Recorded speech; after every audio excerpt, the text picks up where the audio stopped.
O Show. This is the Big O Show.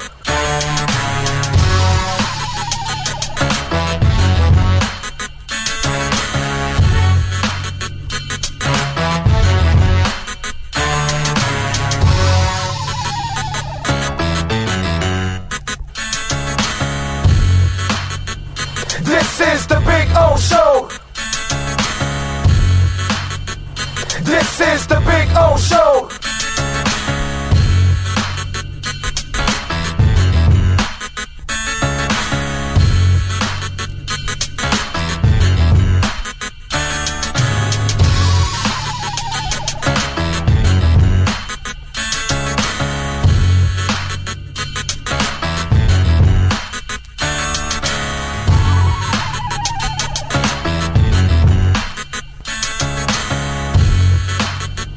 This is the Big O Show.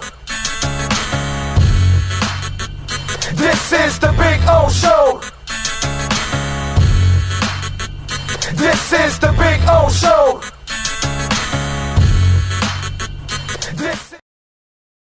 There's no need to drive around South Florida wasting valuable time looking for a new or certified pre-owned Acura. Go to the #1 volume sales dealership in the Southeast United States. Craig Zinn's Acura of Pembroke Pines. Purchase with pace and space in a dealership tailored to your needs. From home buying to providing that personal touch. Contact the 2020 Satisfaction Award winner Craig Zinn's Acura of Pembroke Pines. 888-776-5123. That's 888-776-5123. Or visit them at 15601 Pines Boulevard in Pembroke Pines. Welton Rayom has more than 62 years of litigation experience handling insurance disputes. They're committed to resolving even the toughest insurance claims quickly. Call them for a free consultation. 954-966-4646. At Welton Rayom, they don't get paid unless you win. Property damage claims to your home, business, or condo as a result of a hurricane. Welton Rayom can help. Water, mold, fire, smoke damage, Welton Rayom can help. Call 954-966-4646.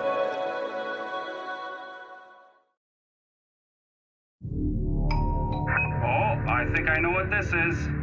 Houston, we have a package. Hello? No matter where you are, the Sloman Shield Home Security System guards your home.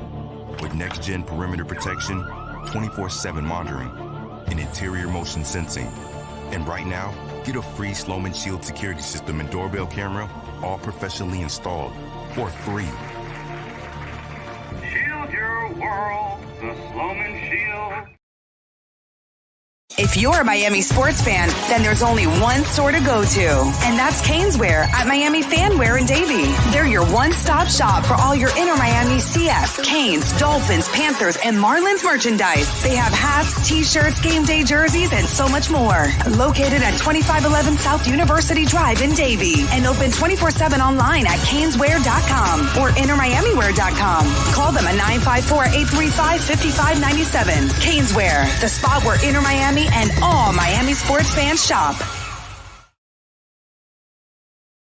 When you move, you need a reliable company led by passionate folks, eager to assist its customers during a transitional process that needs to be smooth. Call Essential Moving Experts at 844-368-5750 for all your local and long-distance moving needs. You can rely on Essential Moving Experts. Mention the Big O Show and get $150 off. Family owned and operated, they offer free 30-day storage, full-service moving, fully licensed, bonded, and insured. Moving was never so easy. EssentialMovingExperts.com.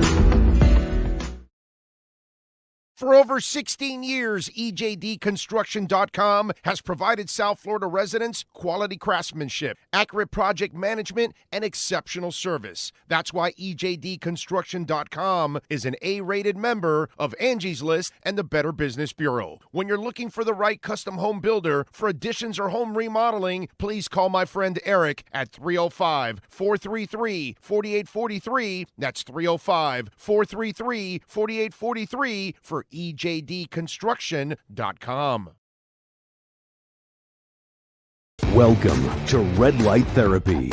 a revolutionary technology perfected by NASA to aid in muscle strengthening and recovery. Red, an infrared light, has the capacity to penetrate deep into the cell's mitochondria, potentially leading to increased energy, faster recovery, and the optimal performance your body demands. Train, fight, recover.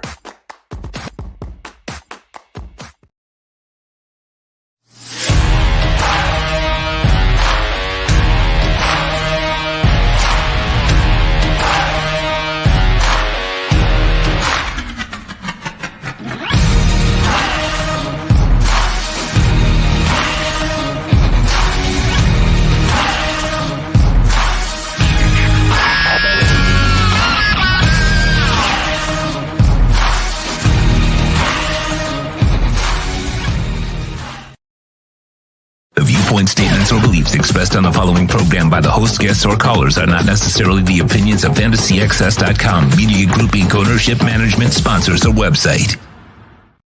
With the 42nd pick in the 2021 NFL Draft, the Miami Dolphins select... The Big O Radio Show hits the road with the EJDConstruction.com off-season NFL Draft Tour, presented by SportsGrill.com. Your home for the NFL Draft with 8 great locations in South Florida. Here's your host, Big O. All righty. Good morning, boys and girls. Hope you all are doing well out there. We are coming to you live from Mobile, Alabama. Yes, I am in my home in Mobile, Alabama for a couple of days. By the way, sorry about the early start there. We did that yesterday because we had Inside the Paint from 9 to 10. So then that's why we came on a little earlier because of that. So today we get back to still early. We're still an hour earlier than we normally are. Is kind of what we told you we'd be doing. A show would be a little earlier than normal. By the way, Omar Kelly is set to join us, and so is Matt Verderam. So we're going to get those guys on, and we'll have some fun with them, and we'll get to talking little Dolphins whenever the boys join us. Let's see. All right. Anyway, so a lot of things to talk about. Obviously, we've got this Fangio mess going on. We've got Brady retiring now. He just dropped a video this morning. We'll play that video for you. Heat last night. Didn't I tell you, right? Didn't I tell you? Okay. When the Heat are favored, yeah, you want to take the dog. When the Heat are the dogs, you want to take the Heat. You know, it depends on the opponent too. But yesterday with the Cavs, I told you, take the Heat +5, and they ended up even winning the damn game, 100-97. So that was really good. Nice game by Caleb Martin too, in that one. Tyler also, and Bam, and Butler obviously doing his thing. Congratulations to the University of Miami.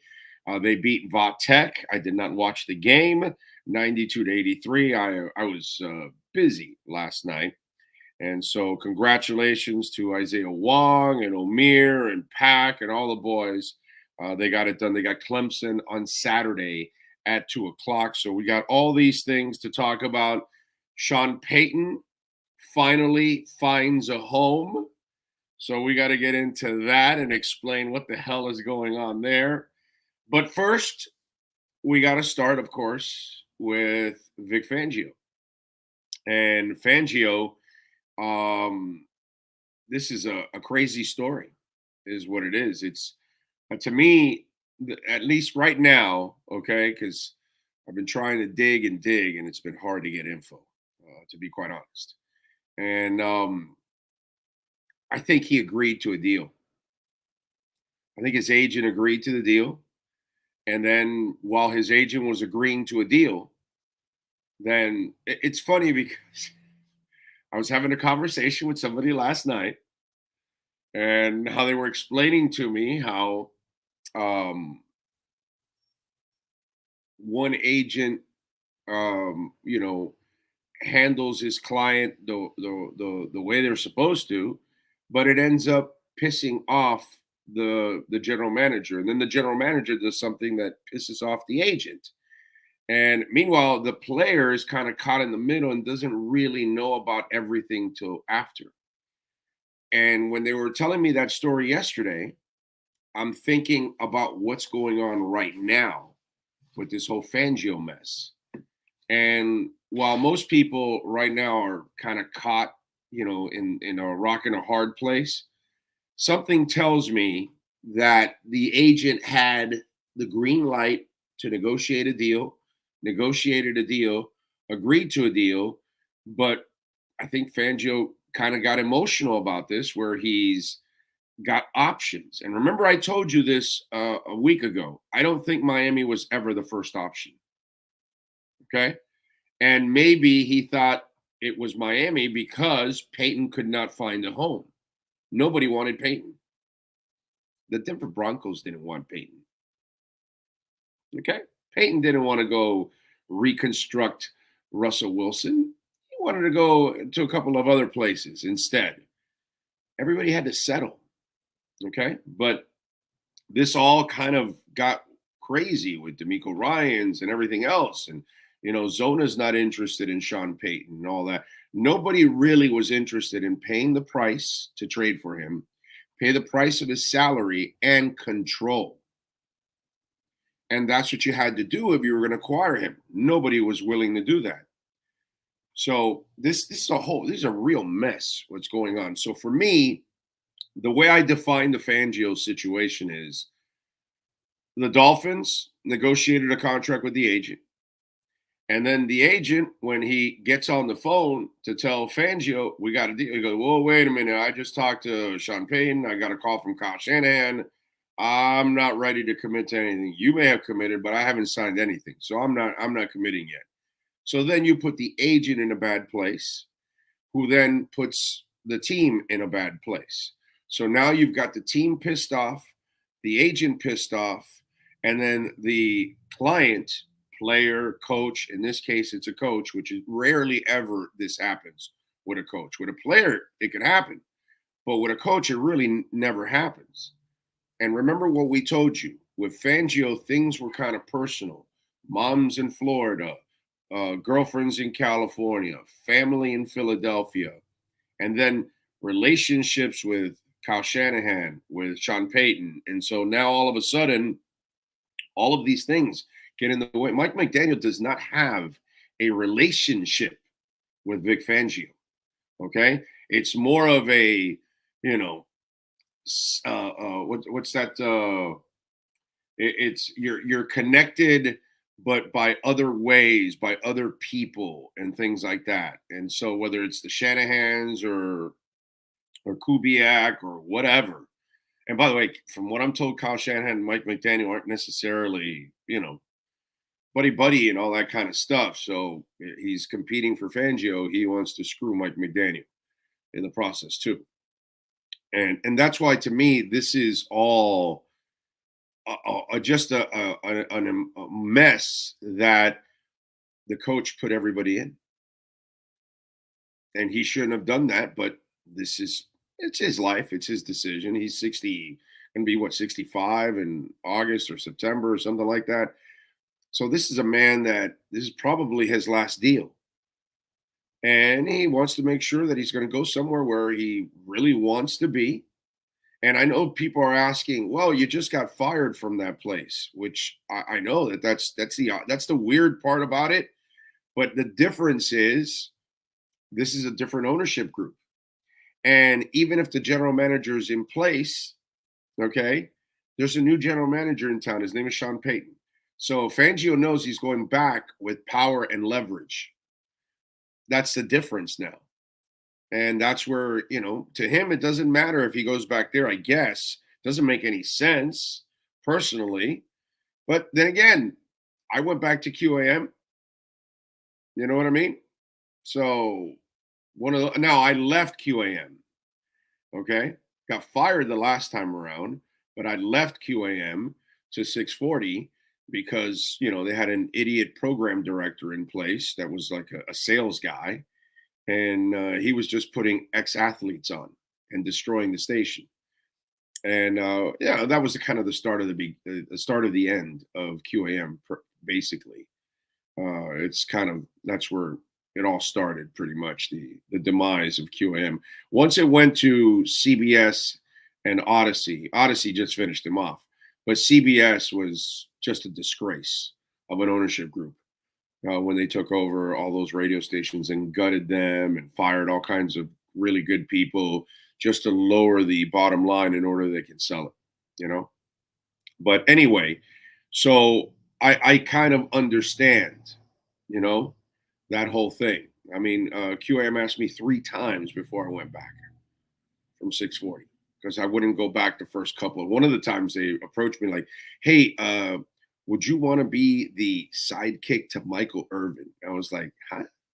Sidekick? Are you kidding me? I forgot more about sports than that guy will ever know. That guy can't even do a freaking talk show. He's a guy you use for a segment. Mike Irvin can't even do a live spot. Like, what are you talking about? No, I'm not his sidekick. Kiss my ass. You know what I mean? That kind of stuff. So, and once they stopped approaching me about stupid shit and then told me, oh, okay, well, no, we got your own show. Okay, there you go. You know, because that's I've been a host my entire time. I'm not a sidekick. I'm not some producer, and I'm not none of that crap. You know what I mean? And so that's the difference between me and some others out there. You know, they might be willing to be lapdogs and sidekicks and all that. We's lead dog here. That's how we play. We a lead dog. But anyway. And that's what Fangio thinks he is, a lead dog. So now he goes back with leverage. But if he goes back to San Francisco, he goes with a terrific defense. We'll see. By the way, Trent Williams is contemplating retirement now with the San Francisco 49ers after a long season. That would be a hell of a loss for them, too. But the Fangio thing, I think, is out of everybody's control. Okay. I really feel that way. And Pelissero might have gotten it from the agent, not even the Dolphins. It's not exactly sure. Now, maybe after Pelissero reported it, some of the local guys might have gotten something from somebody in the building. And maybe they confirmed it at that point. Oh, I'm about to sneeze. I'm trying to hold my sneeze in. Anyway, so yeah, it's just a screwed up situation, and one that nobody really has control over because apparently something's going on with Vic Fangio, and he really wants to make the right decision for him, and I don't blame him in that sense. You know what I mean?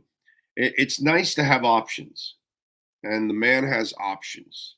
He has built up his career to the point that he's got multiple suitors, and you just want to kind of, make sure that you make the right decision.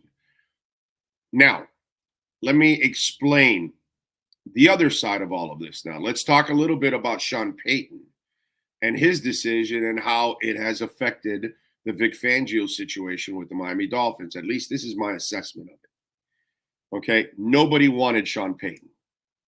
Nobody. Not the Panthers, not Denver, not Arizona, not Houston. Nobody wanted to pay his price. Nobody wanted to pay the compensation and give him the power. Okay? But unfortunately for the Denver Broncos, they couldn't get DeMeco Ryans, who they were, according to Ian Rappaport, still trying to sign DeMeco Ryans instead of Sean Payton.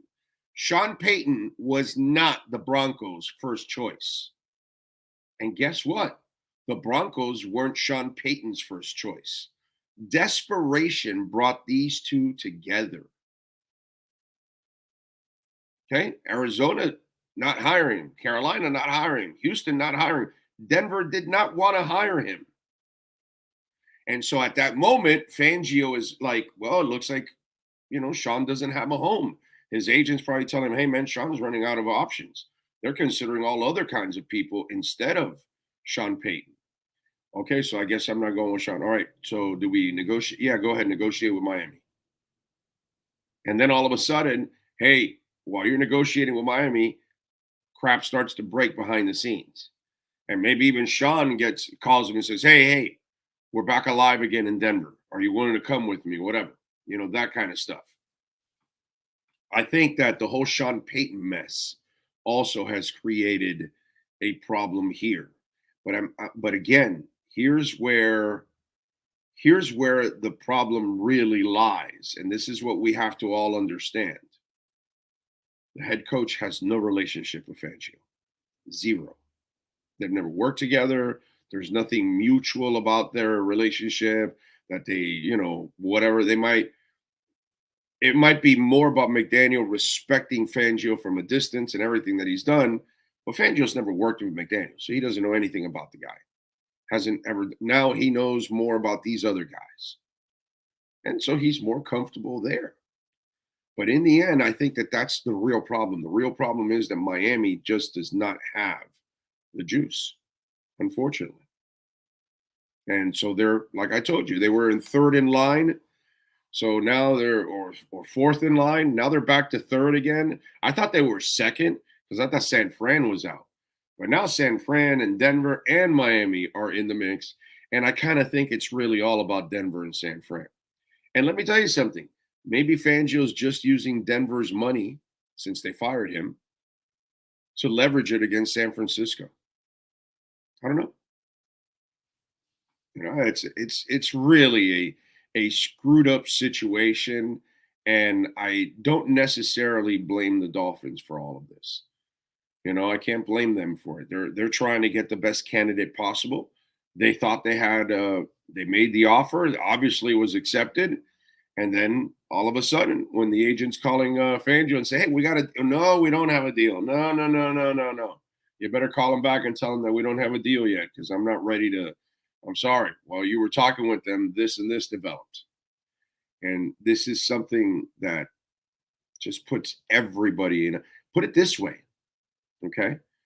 This may not happen much, and it doesn't happen publicly nearly as much. I'm going to be interested to see after the Fangio deal is done, does Fangio and the agent stay together? Okay? That's going to be interesting to see because Fangio clearly put the agent in a bad position. And then when the agent has to then work with those Miami or somebody else again, it's not going to be a comfortable situation. I know because the example I was given yesterday, it's been a tenuous situation between the agent and the general manager for a while, because of certain things that happened. And again, some of that was out of, their control. And it just becomes a problem, unfortunately. But just a really weird situation. Reports say $17 to $20 million per year for Sean Payton, and now you've got to reconstruct Russell Wilson. That part it's interesting. A first rounder in 2023, a second rounder in 2024. New Orleans will get back a 2024 third round pick too. Denver gets back a 2024 third round pick along with Peyton. So Denver sends to New Orleans the first round pick and the second round pick for Sean Payton. It better pay off. That's all I can say. It better pay off. Don't forget, folks, EJD Construction, a proud sponsor of our program and a sponsor of this road trip. Eric and the great people at EJD Construction, 305-433-4843, custom home construction, major home remodeling. You got a business, you got a condo, you got I'm talking about condominium complex, your home, whatever it is that you need, okay? You need to remediate the entire building, the entire house, whatever it is, they can do that for you. You need to build a second floor, they can do that for you. You need to build a third floor, they can do that for you. You want to build an extra room in your home, they can do that for you. You need to gut the kitchen and modernize it, they can do that for you. Anything and everything that you can possibly think of, custom home construction, major home remodeling. I don't care if you want a TV coming out of the wall.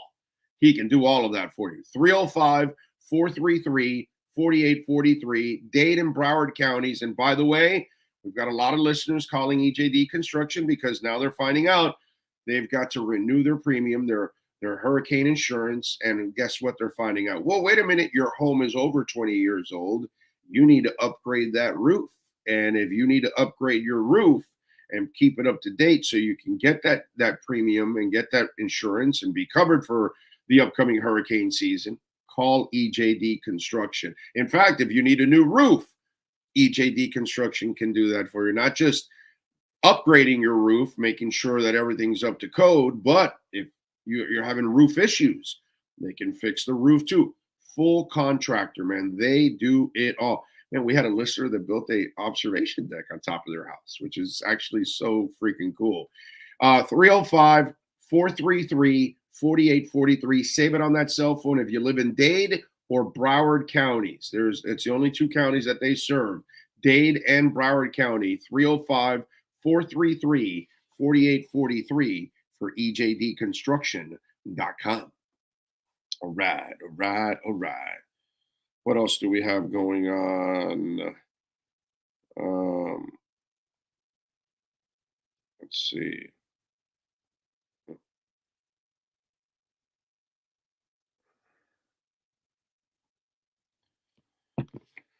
Okay. All right.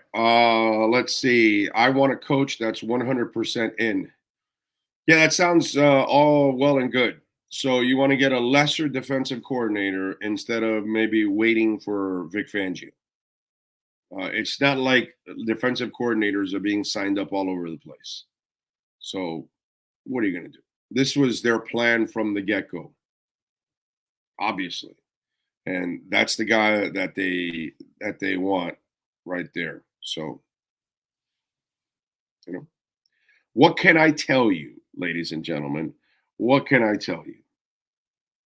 What else do we have here? Though I'm a diehard, lifelong Dolphins fan, can we really blame Fangio for going to the Niners? The Broncos, I'd be scratching my head, but I understand if he'd rather be with the Niners. And with the Broncos, he's got leverage now with Peyton there because Peyton's going to run the entire show. Everybody will answer to Peyton. He will own it. See, John Yang was first in. Santos says he's two. Earl Campbell is in. He says Big O cannot get up this morning. Oh, no, I got up. We just had the wrong time, unfortunately. So I wasn't really prepared by that time. But I was up. Had my Chick-fil-A biscuit and everything, so we're all good. Let's see. What else? O's on Central Time where he had a big night. Yes. We did have a big night, by the way. Something could be big for our show, actually. So, yeah, we're working on other things. That if it all goes through, I think Sean Stanley will be very, very happy. That's all I can say. Won't say any more. Won't even tell Sean. But, yeah, if it all works out, we'll see. Lisa Rose says, good riddance to the GOAT. Finally, no more Brady. Let's hope it's for good this time. I have so much PTSD from him beating us for 20 years. Yeah. I think it's for real this time around. We'll get to that too. Fins Up is in. Brian Walters is in. Nico Jones says, so happy Bacon retired 45 once and for all. Definitely the GOAT, but the last 2 years of drama was outweighing his performance on the field. He had a good year last year. This year wasn't as good. But Corn Iowa Productions, Chase One, Steve Chapman, Robert Triana, Samuel Rosa. What else do we have here? Any other questions? Let's see. Earl says Big O should have been reported where he interviewed with the Dolphins, not where Fangio signed with Miami. wait until he had a mic in his face saying he's with Miami. That's not how it works, Earl. You know what I mean? I love all you folks out there that you try to. That's not how the game works. You agree to the deal and you move on. That's it. Once you agree to a deal, you agreed. That's why your agent is working for you. You know what I mean?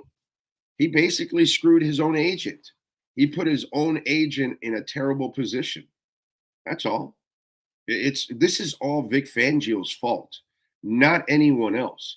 Everyone else did their jobs like the normal way work is done.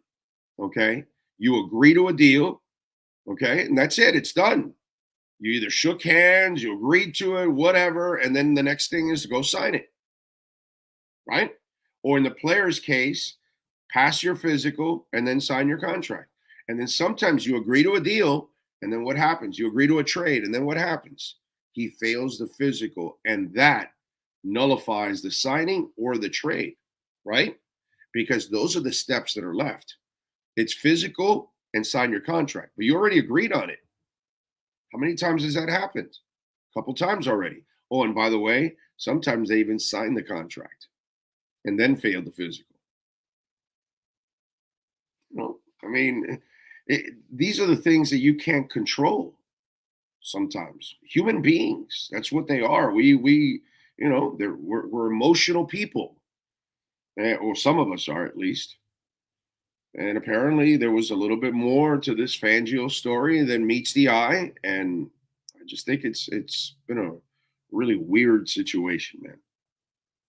What are you going to do? But I understand the Dolphins trying to work it and trying to make it happen because he's a damn good defensive coordinator. The only thing is, some of you don't care about it, but for me, you know, I thought that Josh Boyer really didn't deserve to get fired. I think he got fired more because they had a hard-on for Fangio, which I get it. I mean, if you can hire a Fangio. By the way, nobody is talking about Lovie Smith, my guy. And I would still try to bring Lovie Smith here. If I can't get Fangio, give me another established DC. And I know Benjamin, you know, talked about how the people thought that he was inflexible over in Houston at times, but they actually didn't. They were actually very competitive in many games. So I gave Lovie a little credit for that team being competitive a lot of times, you know, down the stretch. They got better. They weren't a good team. They were a bad team. But if you watch the games, they hung in there a lot of times with some of these teams. And I got to give Lovie a little credit there. That would be a guy that I would go after. If I can't get Fangio, I would love to have Lovie Smith as the defensive coordinator. And he could be a nice little sounding board for Mike McDaniel too, because they're kind of both, you know, even keel guys too a lot of times. So I think that's actually really cool. By the way, Dougie Fresh sent me the info, and a couple of you reached out that live in this area in Mobile and Pensacola area here, because, you know, Mobile and Pensacola are pretty near each other.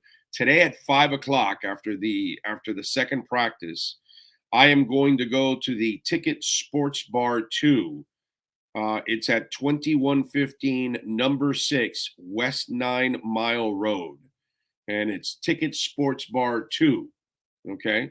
Apparently they have 3 of those Ticket Sports Bars in the Pensacola area. So it's kind of like one of the big dogs of sports bars in Pensacola. So we will be there. I'm going to see Dougie and Victoria, and a couple of you said to mention it here on the show. And if you have a DM and you live in the area, you know, you want to DM me over on Twitter or whatever, and I'll send you the address or whatever. But we will be going to the Ticket Sports Bar 2, and we'll be there at 5 o'clock. So if you happen to be a listener, a supporter of the show in this area of, you know, the country, in the Mobile, Pensacola area, please meet us over in Pensacola today at 5 o'clock at the Ticket Sports Bar. We'll be there for a little bit, hanging out and having some fun.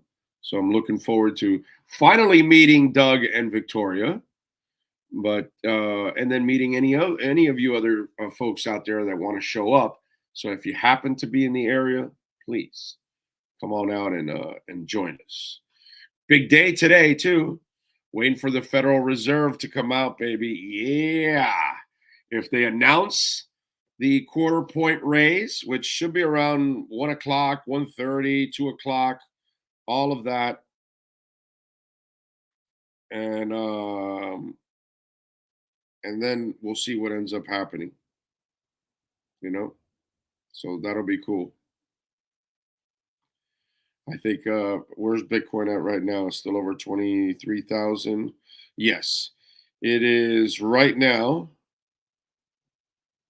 23,119.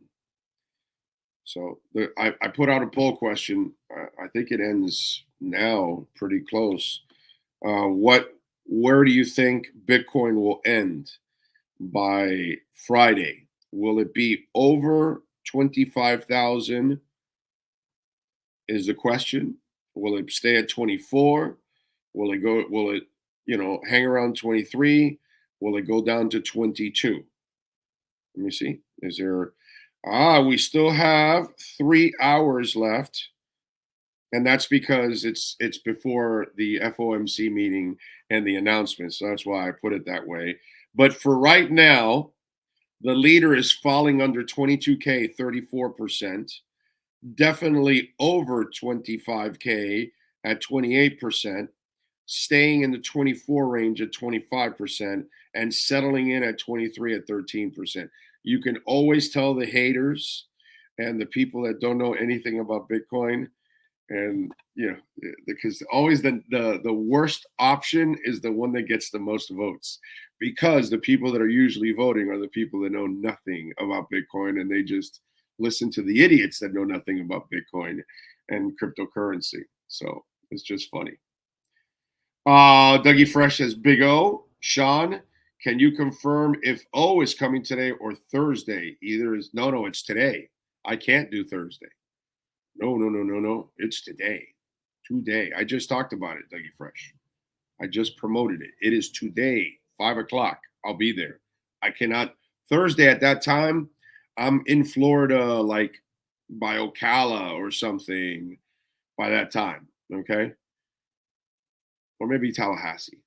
Yeah, maybe Tallahassee. Yeah. Sounds about right. You know what I haven't had since I've been here so far? I haven't had a Whataburger. I think I'll have one on the way out tomorrow. I haven't had a Whataburger. I always have a Whataburger when I go. But usually I eat it in Tallahassee. But on the way up, I didn't screw around. I did not stop for, I freaking just made quick pit stops. The longest one was to fill up the gas tank. The other two were to empty out my tank and then run right back in. And that's it. I had a snack in the car while I was driving. That's what I did. So this time around, I think I'll stop at the Whataburger there in Tallahassee. We have them here in Mobile too. So I think I'll torture myself a little bit with some delicious Whataburger. Big O, there's a lot of talk about the need for Tua to get the ball out under 3 seconds and not to improvise. In the playoffs against great defenses, QBs were making plays off script, holding the ball. Yeah, Sean, that's right. That's why Tom Brady has all the titles. That's why Joe Montana won 4. Peyton Manning won 2. Drew Brees won 1. Let me see. Any more statues that we can talk about? It's all a bunch of bullshit. Yeah. So that's all. So I'll just crush anybody that comes up with stupid shit like that. So if anybody's telling you that, and if you're following it, I feel bad for you. Okay. Tua can win from the pocket. You don't have to make plays. Marino won from the pocket. Lots of guys can win from the pocket, and they don't have to run around or do anything of that nature. If you're smart enough, if you can read defenses and react quickly, you know exactly what routes are going to open. And if you have anticipatory skills, which he has plenty of, if you have accuracy, which he has plenty of, if you know ball placement, which he is exceptional at, you will be completely fine, dude. Okay? Lots of statues. In fact, the bust in Canton, okay, moves better than Dan Marino. All right? Peyton Manning's bust in Canton will move better than him. So will Drew Brees's. So will Tom Brady when he gets in. Their busts have more movement than the quarterbacks. No matter what you say, you can win from the pocket. Look at Pat Mahomes. He got that leg injury, and he's had to win from the pocket more often than not. And then what happens when you run? He got pushed out of bounds, and that could have been another injury. Oh, here you go. Sean, I'm glad you brought it up. I got more ammunition to show you that anybody that tells you off script and all that, they're full of crap and they don't know what they're talking about because they're caught in the moment and all that stuff. But they don't. It's kind of like Marcel Louis-Jacques. You know, we love the youngster, but he's a youngster. He's all off script, all that. Yeah, down the line we'll get there. 20 years. But for now, the statue wins, dude. Statue wins all the damn time. So Brian Beane is the GM for the Buffalo Bills. So I was reading this morning that he has one criticism for Josh Allen. And it's the same thing I've been pointing out for a while now. There's only one thing I'd get on him, and it's he gets too many bruises on him. We've got to work on taking less hits. That's the only reason I'm ever going to criticize Josh is take less hits. And that's a big bad boy. And of course you want him to take less hits. Why? Because this NFL will break you in half. And eventually, I'm just waiting for the day Josh Allen will be out for the season at one point. I'm not wishing injury on him. I'm just telling you it's the inevitable. You want to run that much? You want to take on contact? Yeah. Then you're going to pay the price soon enough. So, along with being sacked 33 times and taking hits in the passing game, Allen was Buffalo's leading rusher with 762 yards on 124 carries. It's the second year in a row he has topped the 120 carry mark. Okay? And his style of play does not really lend him to sliding much or giving himself up. So while you are talking about, hey, let's be more dynamic and off script and all that, here's Brian Beane saying, I want you to win more from the pocket.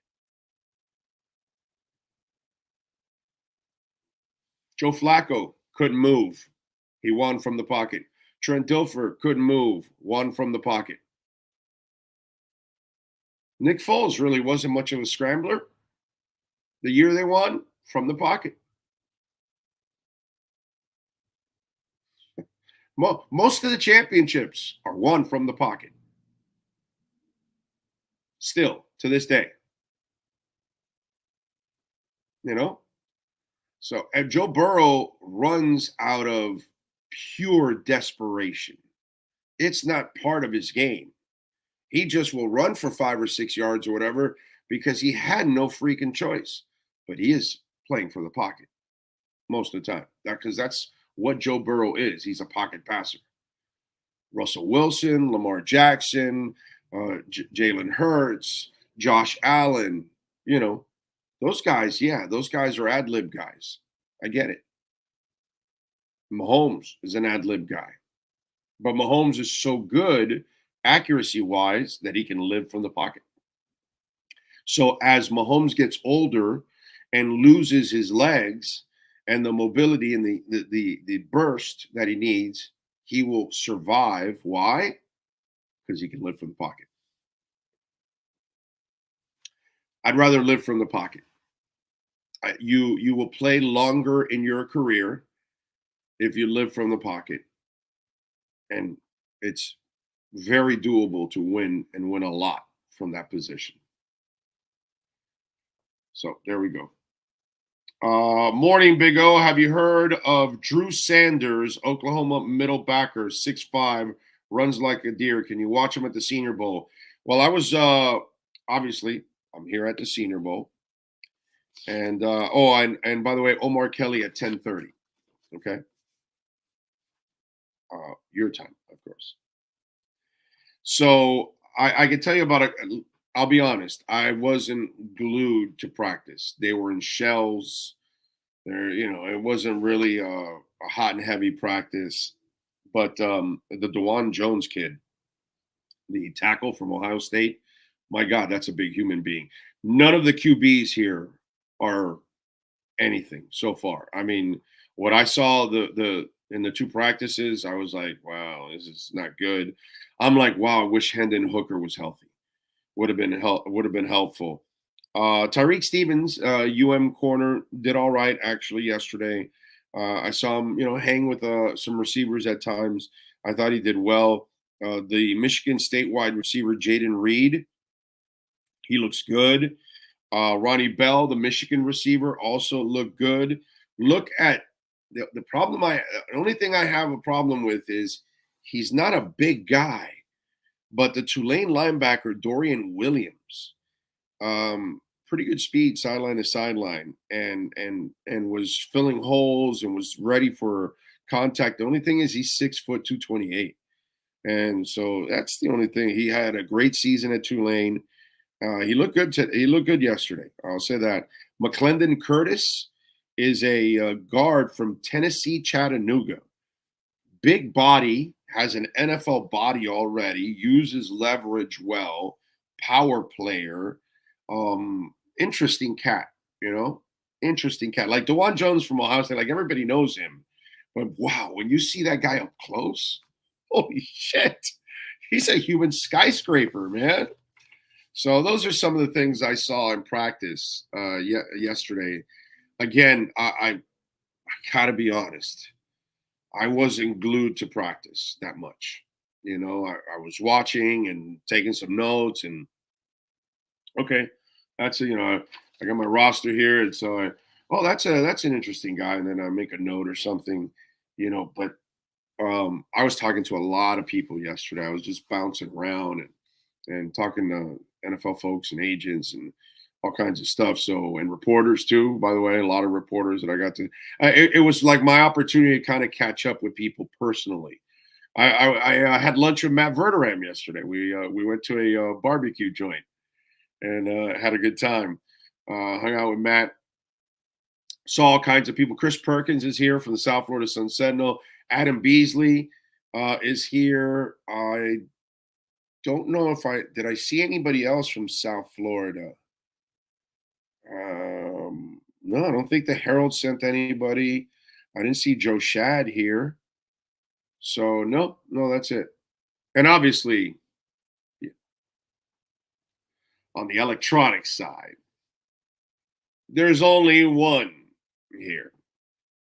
And there ain't anybody from sorry ass, cheap ass, broke ass Odyssey QAM.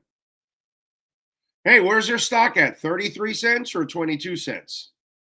Where's it at now? Big O, get toasted buns on both sides for your Whataburger. Trust me. Never tried that. Okay. You got me. I'm doing it. I've never tried that. Is that something new at Whataburger? Now, I haven't tried a Whataburger in like 3 years since the last time I was here, right before the pandemic, because I missed the last two Senior Bowls. And by the way, next year, I found out that the East West Shrine practices were actually Saturday, Sunday, and Monday. And I could have, yeah, right. That's what it was. Yes. No. Friday, Saturday, and Sunday. And then yesterday was kind of the Friday practice, the Thursday practice, light. And then today is the walkthrough practice before the game. So I saw that, and I think next year I will fly to Vegas and then fly to the Senior Bowl and cover both back to back. By the way, the NFL backed the East-West Shrine game. It's very interesting. Apparently, there was a very strong presence there because the NFL made that their official game. And the East-West is in the process of trying to challenge and upend the Senior Bowl. Very, very interesting. And listen, I've heard that in the past from people at the East-West Shrine game, but they never had the right people running it in order to do that. Okay.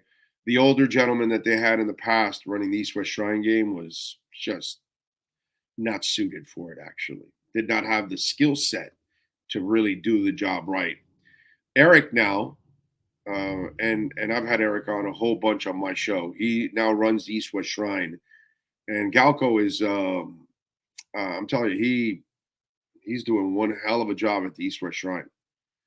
That may start become the preeminent game if they. And here's the thing: you're in Vegas, so it just becomes a sexier destination for the NFL, and there's more opportunities for money. You know, so that's now. This has been, you know, the place that the NFL has centered around for many decades now, and Mobile does an awesome job. They roll out the red carpet, everything, but they're being challenged now by the East-West.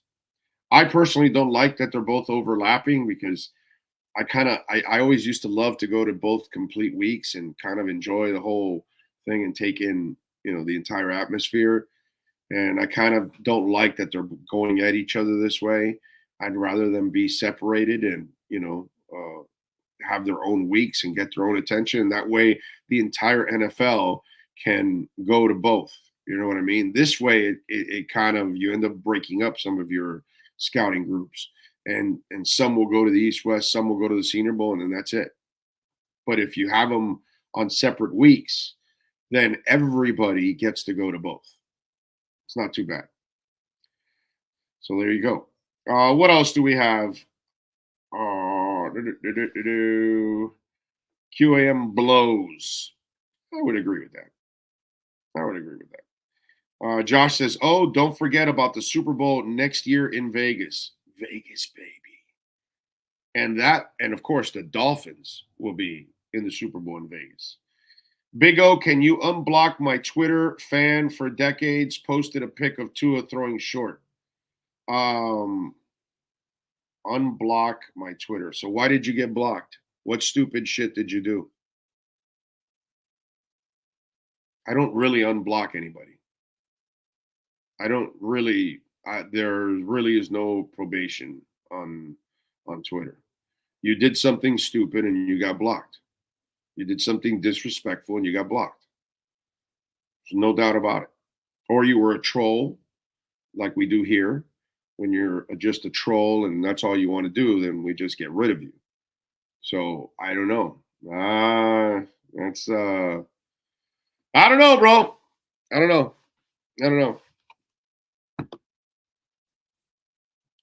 That's I don't know about that one.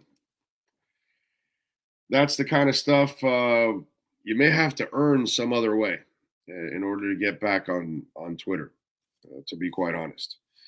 Anyway, if you want to be a part of our platform, your business wants to, of course, promote and get more customers and reach people all throughout South Florida, the United States, and the world.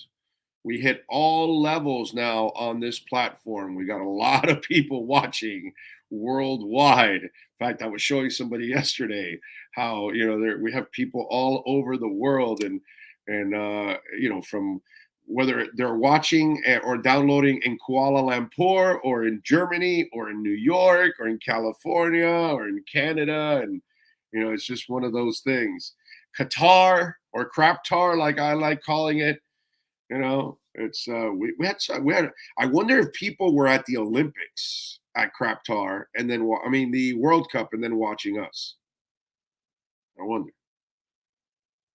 Anyway, Big O is old school. Once blocked, no probation. Well, it's not a matter of just unblock you to just unblock you. You got blocked for a reason. You did something stupid, and it's just like,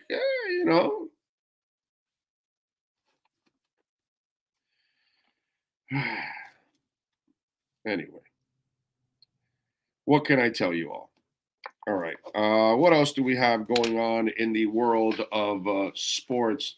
By the way, Sports Grill, proud sponsor of our show, and this trip here, obviously, very big sponsor of the platform, and one of the reasons why we're here.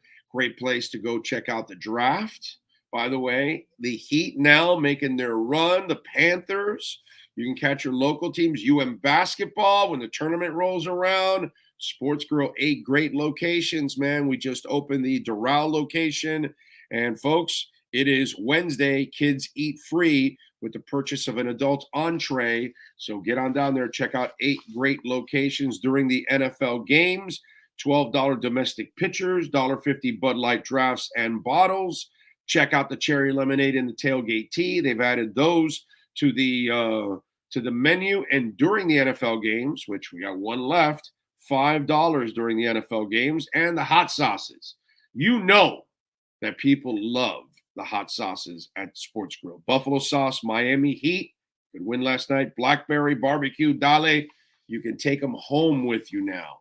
Sports Grill, baby. 8 great locations. Search for the location nearest you and go enjoy some Sports Grill action. Tomorrow, when the Heat take on the Knicks. Saturday, when takes on Clemson. This weekend, NHL All-Star game. Maybe you want to watch the Senior Bowl. You can do all of those kind of things. Sports Grill, baby. Great place. All right. Being a Dolphin fan is like being Charlie Brown going to kick the football. Thanks, Fangio.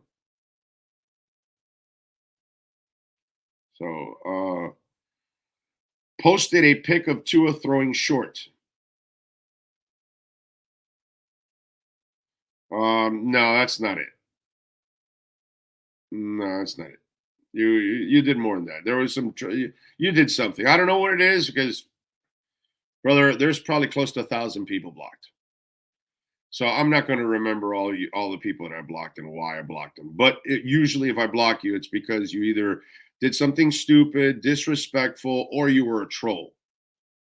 So if you were just trolling, even Tua trolling, then yeah, you probably got blocked. So if you were a troll, guilty. Not good. Not good. Sean says, good morning from Jackson Hole, Wyoming. Okay. Big O, who has caught your eye so far? Rewind. Big O, how about the Heat win last night? I'm going to disagree with you on the Heat. They do play hard every night. I didn't say they didn't play hard. Where did I say they didn't play hard? I just said I don't think they're that good. That's all. They're not very good offensively either. They can't shoot threes like they should. Kyle Lowry's Kyle Lousy, as a friend of mine calls him, Kyle Lousy. No, I've never said that the Heat always play hard. They've never really had a lazy team. Never said that. But you can go ahead and disagree with something I never said. That really helps out on the show. Bro, just make a new Twitter if you're blocked. It's not that hard, LOL. Right. That's it. And don't be an idiot so you don't get it blocked either. Cap for Life says, I made the cut. Yes, Big O is my uncle, bro. No blocky. For now, at least. Yesterday, you said it's going to have to rewind.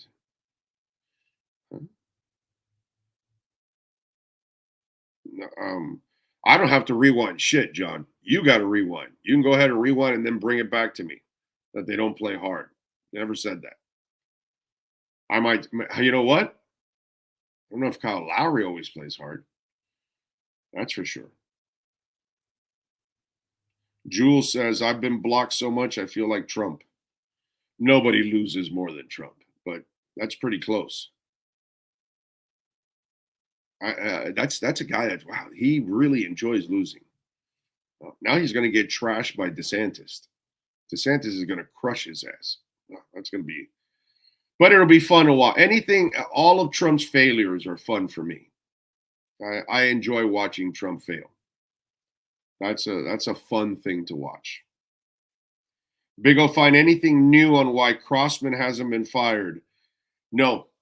And the only thing I can think of is they had a plan for a defensive coordinator, and they thought they had a shot. And so in order for them to have a shot, they had to fire the guy to say, hey, we want to offer you a job. We have it open. And so, you can't necessarily go after him if you keep him in place. On the special teams side, I don't know remember, he's a new coach. He's a young coach. These are the most difficult things about young coaches is building a staff. And he did a great job building his offensive staff. But now he has to build a special teams and a defensive staff. And then that's a real challenge for any head coach. Now, if you're a defensive-minded coach, it's going to be easier to build that side of the staff. If you're an offensive-minded coach, the same thing goes the other way. And for McDaniel, for those that say, well, he had to inherit this, that, you never know if he was going to get Fangio last year or not. Nobody knows. And Fangio wanted to retire. By the way, people wanted Fangio and he retired, which, now that I think about it, that's how flaky this guy is. So you get fired, people want you already, and you don't take the job, and you're in your mid-60s.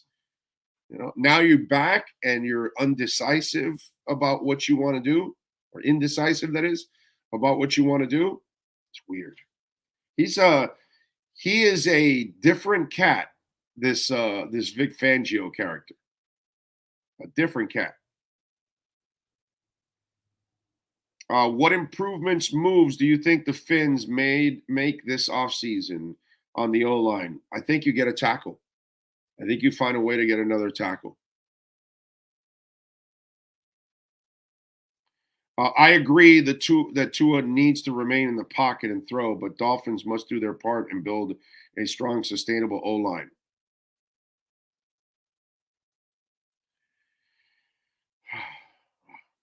Did you watch the games? But then again, you don't even have an identity. So it's all right. It's just 03-13 Finns and no picture, of course, because I love the people that come and do all kinds and have no identity whatsoever. Clearly, you didn't watch it.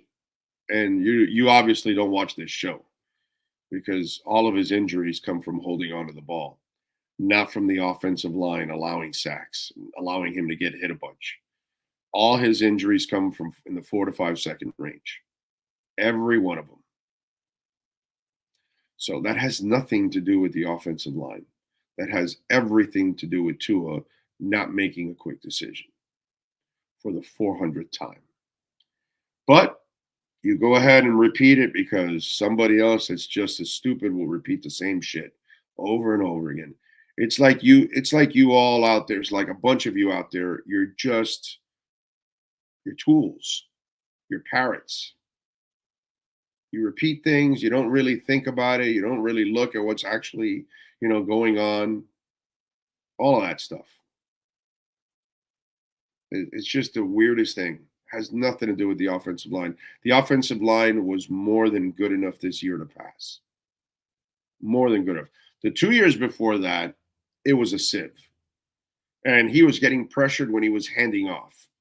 And his injury still came from holding on, but he was pressured immediately on the snap the first 2 years. There's no doubt about that. I'll give you that. But last year, the line did a good job in pass protection overall. It wasn't a problem that he was being pressured all the time. He had enough time to make all the throws. His problem is when he holds on to the ball too long. That's his problem. Big O, are you going to show the drills of the O-line, D-line? I wanted to. Problem is that and I have some here actually. The problem is that they Yeah, it's weird. They had all kinds of music on, so I couldn't really,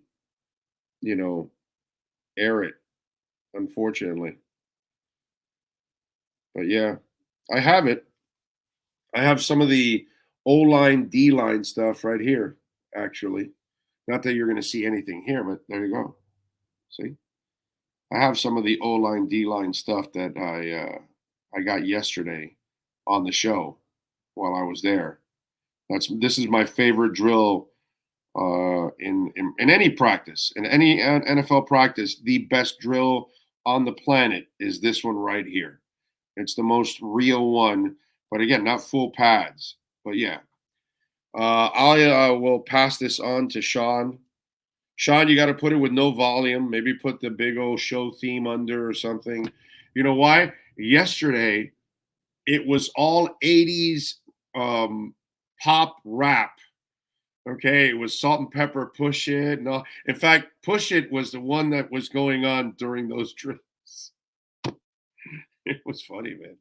So yeah, I do have some of those drills from yesterday. Yeah, it's pretty good on you. Ron, you must be an avid watcher or listener, because I always put that kind of stuff on. All right, let's get ready to rock and roll. Hour number 2 is next. The man that knows barbecue. That's right, Matt Verderame. The Red Recover Huddle is next. If you're a Miami sports fan, then there's only one store to go to, and that's Caneswear at Miami Fanwear in Davie. They're your one-stop shop for all your Inter Miami CFs, Canes, Dolphins, Panthers, and Marlins merchandise. They have hats, t-shirts, game day jerseys, and so much more. Located at 2511 South University Drive in Davie, and open 24/7 online at caneswear.com or intermiamiwear.com. Call them at 954-835-5597. Caneswear, the spot where Inter Miami and all Miami sports fans shop. Oh, great. You have a doorbell camera. Now you have a front row seat to your house getting robbed. They're breaking into my house! Ooh, there goes the TV. I'm sure it'll turn up at the pawn shop. No, not the TV! Just because you can see them, that doesn't mean you can stop them. With Slogans, you get 24-hour monitoring, a free home security system, and professional installation. Plus, free doorbell camera, one that'll actually work for you. Get out of my house! Get out of the house! Call 1-800-ALARM-ME. For over 16 years, EJDconstruction.com has provided South Florida residents quality craftsmanship, accurate project management, and exceptional service. That's why EJDconstruction.com is an A-rated member of Angie's List and the Better Business Bureau. When you're looking for the right custom home builder for additions or home remodeling, please call my friend Eric at 305-433-4843. That's 305-433-4843 for EJDconstruction.com.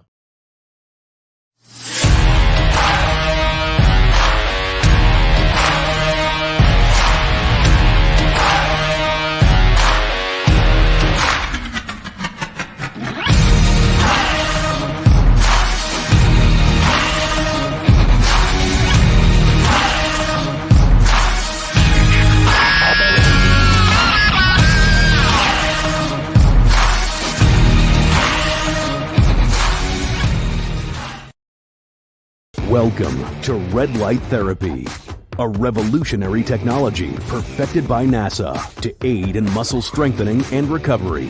Red and infrared light has the capacity to penetrate deep into the cell's mitochondria, potentially leading to increased energy, faster recovery, and the optimal performance your body demands. Train, fight, recover. The viewpoints, statements, or beliefs expressed on the following program by the host, guests, or callers are not necessarily the opinions of FantasyXS.com, Media Group Inc. ownership, management, sponsors, or website. Let's huddle up with Fanside National NFL reporter Matt Verderame. The huddle is brought to you by RedRecover.com.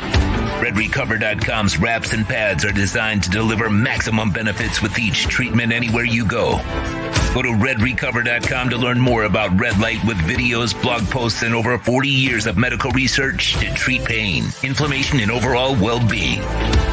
Here's NFL reporter Matt Verderam. All right. How you feeling, my man? You feeling good? I am feeling good. How are you? Good, brother. Good. Did you try that sausage link that they gave us at the barbecue place? Oh yeah, knocked it right down. Really? Yes. I wasn't. I have it in the fridge. It was good. It was good. Okay. He said there was a kick to it. I actually don't like spicy stuff. I don't think it was spicy at all, but it was good. I enjoyed it. Okay. All right. That barbecue place was good yesterday. What the hell was it called again? What's the name of that place? Meat Boss. Meat Boss. That's it. That was good, man. That chicken. I'll be back. Yeah. Well, we going today again? Yeah. All right. Let's get into, first of all, it's this whole Sean Payton thing. It was almost like it's like a shotgun wedding. Like, he didn't really want to go to Denver. He really wanted either Houston or Carolina. He didn't want that, reconstruction project with Russell Wilson. Denver really didn't want him. They were still going after other guys in DeMeco Ryans.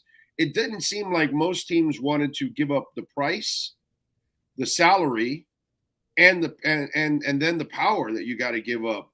But then Denver seems like they failed everywhere, and they had to settle for Sean. And then Sean didn't seem like he had many options, and so he had to settle for it all. So, I don't know. How do you view this mess? I think Sean Payton ultimately decided, I'm a football coach and I want to coach football. And so he got back into it because financially he could have just stayed where he was. He could have stayed at Fox and the Saints would have paid him and Fox would have paid him. I think for Sean Payton, it was a matter of he wanted to get back into the game. And if he was going to do that, I don't know that Carolina was ever going to pay the price that the Saints were going to ask if he was going to stay in the division. So I think that was going to happen. The Cardinals, I don't think we're ever going to meet his financial needs. You start looking at why. Yeah, I mean, Houston, it's a home run for them with DeMeco Ryans, right? He played there. Yeah. He's extremely well thought of, and they don't have to give up anything to get him. They don't have to give up picks. Denver was desperate. Now, they wanted Ryans and they wanted Harbaugh, and they struck out on both, and then Payton was option number 3. I think this is one of the situations where you look at this and go, Denver is doubling and tripling down on this. They are so far in with Wilson at this point. What else are you going to do? I mean, you can't blow it up. You're contractually tied to Wilson. So I think they looked at it and went, look, might as well just keep going. Might as well just keep digging. Because if you're the Walton family who owns a team now, you have more money than God. You don't care about the money. You don't want to have the egg on your face. That's it. That's all it is. And they're just going to keep digging and digging and digging and hope they hit oil, and maybe they will. But I got to tell you, if you've ever been around Sean Payton for 5 minutes, Sean Payton and Russell Wilson in the same locker room, that just it doesn't mix. I don't know. It mix. I mean can you imagine Russell Wilson doing high knees on the plane with Sean Payton? I feel like by the time they landed, they would need a new quarterback. It's going to be something to watch. Yeah. And I'm sure that conversation was had like, hey, I'm going to try to resurrect him, but if I can't, you got to understand I'm going to have to move on from him. So because he's going to have total control now of this. And so I was trying to explain this. Yesterday, I was hanging out with somebody from the NFL. It was explaining to me about this relationship that they had as general manager and agent, and how a player put both of them in a really difficult position and kind of fractured the relationship with them. And so I'm looking at this situation. When he's telling me this story, that's what popped into my mind. I go, man, this is what's happening. And I truly believe that the agent for Fangio agreed to a deal with the Dolphins. But in the process of all of that, while all the negotiations going on and Fangio's off doing whatever he's doing, he's getting a call from Shanahan. He's getting a call from Payton. Hey, we're back alive again. I might be able to go. And so then by the time the agent calls back and says, hey, we got a deal done with Miami, he's like, whoa, wait a minute. I'm not ready to sign anything yet. So now that puts the agent in a bad position, the Dolphins in a bad position because they think they've got a deal in place. But behind the scenes, while the agent was negotiating with the Dolphins, he didn't know the other things that were brewing and all of a sudden developed in several hours after he ends up talking to his client. I kind of get that feeling. And as I said last week, I never thought the Dolphins were the first option. I always thought they were the third option behind Philadelphia, where his family lives, and he's consulting there. And then behind San Francisco, which he has a relationship with Shanahan, and that is already a ready-made defense. It's his defense too, by the way. It's the same kind of defense he runs. So it becomes a little bit more seamless. And then Miami, who, while he knows of McDaniel, he has no relationship with McDaniel. Right. That's why he's third. So now you start to look at this whole thing, and Denver gets into the mix. Well, guess what? Now you've got that Sean Payton thing in there. Really, Miami is the fourth option to all of this. Philadelphia, the defensive coordinator staying, so that thing's gone. San Francisco's open. Denver is now open because Sean Payton has all the control. So, Fangio's going back to a different owner in Walmart than the one that fired him. And the GM that's there will have no power anymore because the guy that's bringing him there is Sean Payton. So Fangio can go back to the place he got fired because he's going back with a shit ton of leverage. To me, not that I'm just spitballing here. I kind of get that's what happened. I don't know. You take a stab at it. Oh, I think, a lot of times, players and coaches, like, they're the last ones to know about a lot of this stuff. I mean, that sounds crazy. It's true. I remember a couple of years ago, I reported that Patrick Peterson and the Cardinals were going to part ways. It was the day after the Super Bowl at the Bucs and the Chiefs. And I had been told that during Super Bowl week by somebody who was unassailable that, look, it's not going to happen. He's not going to go back. It's not going to be a reunion. And he went on his podcast the following day, maybe it's 2 days later, and basically was like, it's a dirty rumor. It's not true. And like, I understood why he said it, but I knew it was true. Like, it wasn't going to happen. He was not going to play for the Arizona Cardinals again, and he ended up going to Minnesota. And I had a few people ask me, why'd you report it? Why'd you go with it that early? I was like, A, because I knew it was true, and B, because Patrick Peterson is probably the last one to know. Like, the team knows first. The agents know first. People around the agent, the team know. Like, it's happened to me. I know. Yeah. I mean, a lot of times, the player, in this case, a coach, they get a call from the agent, goes, hey, got a deal done for you. It's all set. And then you get the final approval from the player or from the coach. Are you good with it? Okay, yeah, I'm good with it. Fine, great. I think there's something to what you said about, all of a sudden, these other things open up. And maybe Fangio even was on board with the Dolphins, and then maybe say, you know what, let's see what happens here. Let's see. Maybe he was on board with the Dolphins, but he got a call from Sean. Exactly. He got a call from Kyle, and he's like, "Whoa, don't do anything yet. Wait till our season's over." In the case of San Francisco, or Peyton maybe calls him up and says, "Hey, look, wait a minute. I might actually take this job. I didn't think I was in, but now I might be in. So hold on a minute." That stuff happens. Hey, listen, the Clippers, the forward, with the Mavericks, right? And he backed out after. Well, he didn't sign; he agreed, and then he backed out of there. By the way, I can top your Patrick Peterson story.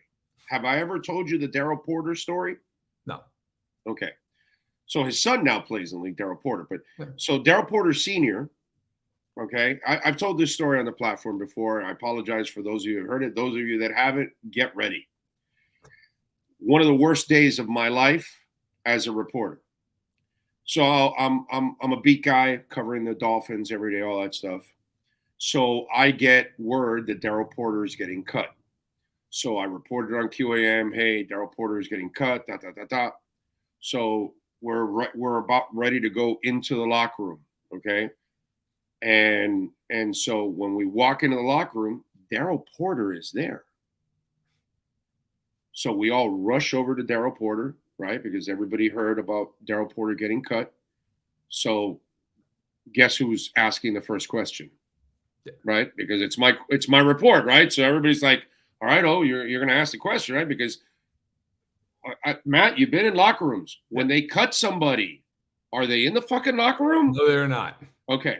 No. So we look and so we all surround them, put a mic, and I look at Daryl and I say, hey, Daryl, I heard about it. I'm sorry. Can you talk a little bit about getting cut? He looked at me and he goes, what are you talking about? Dave Wannstedt had not told him yet that he got cut. Dude starts kind of bawling right there, and I'm super uncomfortable now because I told him he got cut. Wow, that's rough. Yeah, dude. For all parties involved. Yeah. Now, is it your fault that you reported? Is it my fault that No, dude. I'm doing my job. I'm sorry. You know what I mean? But whose fault is it? You mean you haven't told the player? You allowed the media in? In fact, you weren't tracking that a reporter on the beat already reported that the player was cut, and yet you didn't go tell him? Like, what are you doing? You know what I mean? And so that happened to me also, dude. It's a weird thing because then you get those people who are like, you don't know what you're talking about. I'm like, no, I do. Believe me. And this was years ago. This was a little bit before, like, I had reported a whole lot of stuff. So it's kind of like one of the first. And I just remember being like, I actually felt bad in a way because I was like, he's been there for years. He had this great career. Like, yeah, man, it's over. It's done. Like, you're not going back unless you're willing to take, $2 million. Like, you're not going back. And obviously he went to Minnesota and he played well for a few years. But the point is, your overriding point is, a lot of times these agents, they know. I mean, we always laugh about it, right? Like, so free agency starts and you get the tampering period, and the second the tampering period opens, some guy signs an $80 million contract. You're like, yeah, right, because they came to that agreement, Right, 2 seconds. 2 minutes. Yeah. Like, it cracks me up. The reality, like, I remember talking to somebody once. They signed their client signed the big deal. I asked them, so when did you agree to that contract? And of course, they kind of jokingly, oh yeah, whatever, March 10th, the first day of tampering. So when did you really agree to it? Like, mid-January. Right. Yeah. I mean, it's just the way it is. It's the business. Yeah. So it might have been at the Senior Bowl. It might have been at the East West Shrine game where you agreed to that deal. I'm sure it was. That's what I'm saying. Look, you've been to the combine many times. I've been to the combine. Those deals are done by the time they leave the combine. Like, the big contracts, those are like 80% of them are done on a napkin at the Marriott. Like, just are. And then it's like, all right, listen, we'll get back to each other. We'll fill out the details and we'll fill out the structure and all that stuff. But I mean, I think, but again, it goes to the point. That's a situation where the agents get back from Indianapolis and call the player and go, hey, by the way, man, got you 4 years and $60 million over in Minnesota. Okay, great. Awesome. I mean, the players always have to sign off. Coaches have to sign off, of course. It's their careers. But largely, I mean, you have an agent for a reason. Those guys are worried about just doing their jobs. Right. You get me the next opportunity. And that's fine. I'm good to go. That's how most of this stuff works for these players and these coaches. And I know the Dolphin Nation doesn't want to hear this, but I really feel like, they're the third option right now. How do you look at what's happening right now? I mean, I don't know with Fangio. Would he go back to Denver? Like, just a pride thing? Like, would he go there? I mean, that's the question I have with that. I think if you're him, San Francisco makes all the sense in the world. I mean, he has the relationship with Shanahan, and they're ridiculously loaded. Like, if you're him, what job do you have to do, right? You show up, you roll the balls out, and say, all right, hey, guys, here's my defense. Go get it. But I think, like most things, though, it's going to come down to, who gives the best contract, who's willing to give the most money. I mean, like San Francisco, as you pointed out, like it's a huge option for him. At the same point, family on the East Coast, like maybe at this point in his career, he'd prefer to stay on the East Coast. I don't know. It's hard to say. He's got family in Philly and mom in Florida. So that keeps him there. But he has the girlfriend in California. I mean, maybe at this point it's worth for him staying on the East Coast, But I mean, we always have to factor in the human side of it. Look, I think the Dolphins are in the running, but the Niners make a ton of sense. And I think it just depends on really for him at this point in his life, what's a better fit for him. And, does one side step up financially in a way another one doesn't? I mean, let's face it, in this business, money talks. Who's going to offer up the most better? What'd you think of the trade for Peyton? I wasn't surprised. I had asked a handful of people throughout the league over the last couple of weeks, first round pick, and most people said, yeah, that and a little bit more. And I think that's about what it was. I mean, it's a first and a second, but the Broncos are getting a third back. So realistically, It's a first and change. It's a switch, right? Yeah.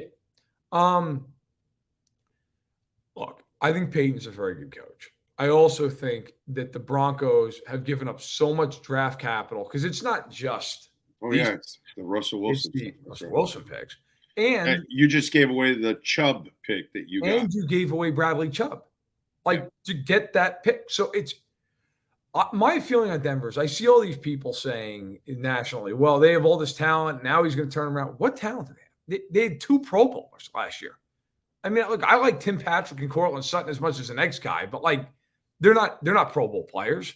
No. They're not. They're not even close in the AFC. Are either one of those guys top 10 receivers in the AFC? No, they're not. Javonte Williams, God bless him, hopefully he can come back, had a horrible knee injury.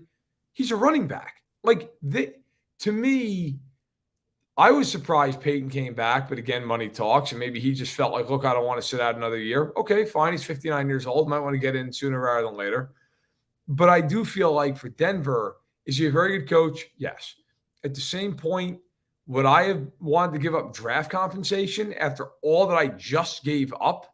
Yeah. No, especially when I'm looking at my own division and saying, okay, I've got Mahomes who's 27 years old, and the Chiefs are loaded to the hilt with draft capital moving forward and cap space. The Chargers have all their picks, and they have a young mid-20s quarterback who just made the playoffs for the first time, and they seem to be on the upswing. If I'm Denver, I think for the marquee and for exciting the fan base, sure. Do I think in actuality they're all of a sudden going to win 13 games in the next year or two? No, I don't. I think they will be better, but I think their ceiling is competing for a wild card spot. And I just don't know that that's worth all the stuff they've given up. In fact, I know it's not worth all the stuff they've given up. So better, yes, but I still think for me, it doesn't have a lot of sizzle. Not as much sizzle on the retirement speech this time around for Tom Brady. Got a little emotional there on the beach and everything. I think it's the right move. I think it's the right time for him. I think it was the right time last year is when he should have retired. But I give him credit for not pulling the Muhammad Ali and the Joe Namath and the, Sugar Ray Leonard, and you're hanging on just too long, and then you really see the bottom fall off. I thought the bottom was falling off this past year. I saw him miss a wide open Mike Evans many times.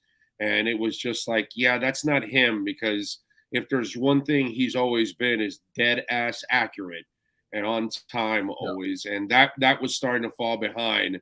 I think he finally made the right decision. I think for Brady too.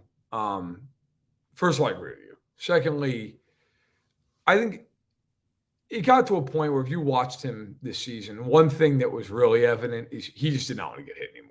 The ball was just out immediately. And I think that's why he was inaccurate at times. The ball, he wasn't going to wait as much as he normally would have.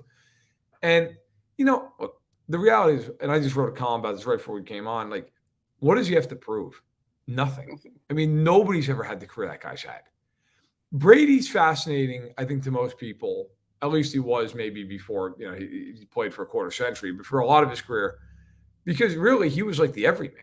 I mean, he was lightly recruited. He wasn't, he wasn't the top prospect. He gets to Michigan. He's got to fight for snaps his whole career. He's a 6th round pick. He's a guy who looks like a human bag of milk at the combine, and he can't run. And nobody. And by the way, just a couple of years before him, there was a guy by the name of Drew Henson, right, that was supposed to win 87 Heismans in 2 years, and be the number 1 pick and go win 8 Super Bowls and become the greatest quarterback of all time. Didn't work. So it's funny how he got all the hype, and never did anything. And yet that guy never got any of the hype and accomplished everything. Yes. I mean, I just think, look, Brady, people always compare him to like Jordan, and I don't, because I think Jordan was physically just incredibly gifted, and then obviously then married it to an incredible will, and you have the best player ever. Amen. Brady's more like Bill Russell, who just got everything out of himself all the time, and then became the sport's greatest winner. Like, nobody's won more than Bill Russell. I mean, 11 NBA titles. Right. Nobody's ever won more than Brady. Brady does not have the physical talent that Aaron Rodgers has.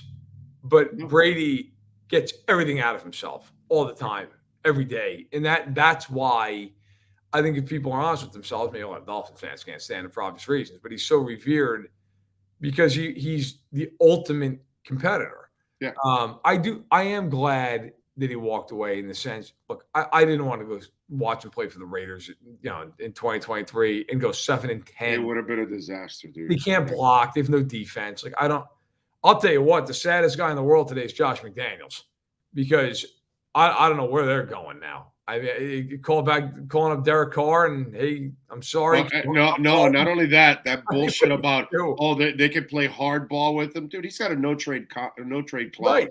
So he can screw you in the end and say, "I'm denying everything. You're going to have to release me because here comes that big ass fat number, and I'm going to go pick my team now. And guess what? You get no compensation now." So really, in the end, if I'm him, I make sure I tell the Raiders, hey, if you don't trade me where I want to go, I'm denying every single trade. I already said goodbye. We're done here. Yep. So, to me, the Raiders, again, typical Raiders, a lot of stupid shit that goes on there. And it continues that way. Yeah.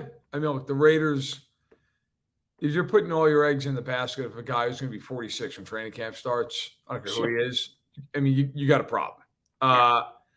It just makes the offseason a lot more interesting in some ways, because now what are they going to do? Who knows? I mean, here's the Raiders in a nutshell. They need a quarterback now in the worst way, and the best quarterback who's on the market is currently their quarterback. I mean, how do you even square that? Like, what do you do with that? But they're the Raiders.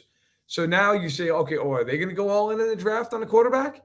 Because, I mean, what do you do? Oh, we got plenty here in the Senior Bowl. Oh. If you're looking for a quarterback, don't come to Mobile. Oh, God, no. I mean, it's rough. It's rough. There's a lot of talent out there, but it's not at that position.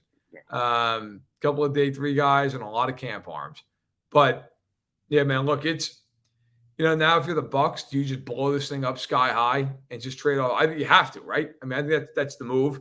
If I'm the Bucks, I'm not kidding when I say this, I would trade every single guy who has any value, who I can trade without eating it, some ungodly amount of cap. I think you're smart on that one. I love that idea, because you got to load up with picks so you can turn this whole thing around. Yes, exactly. If you're Tampa, there's no reason to lie to yourself. And if you're Jason Light, you should have job security. You just won a Super Bowl. Like, there's no reason to be moving on from him.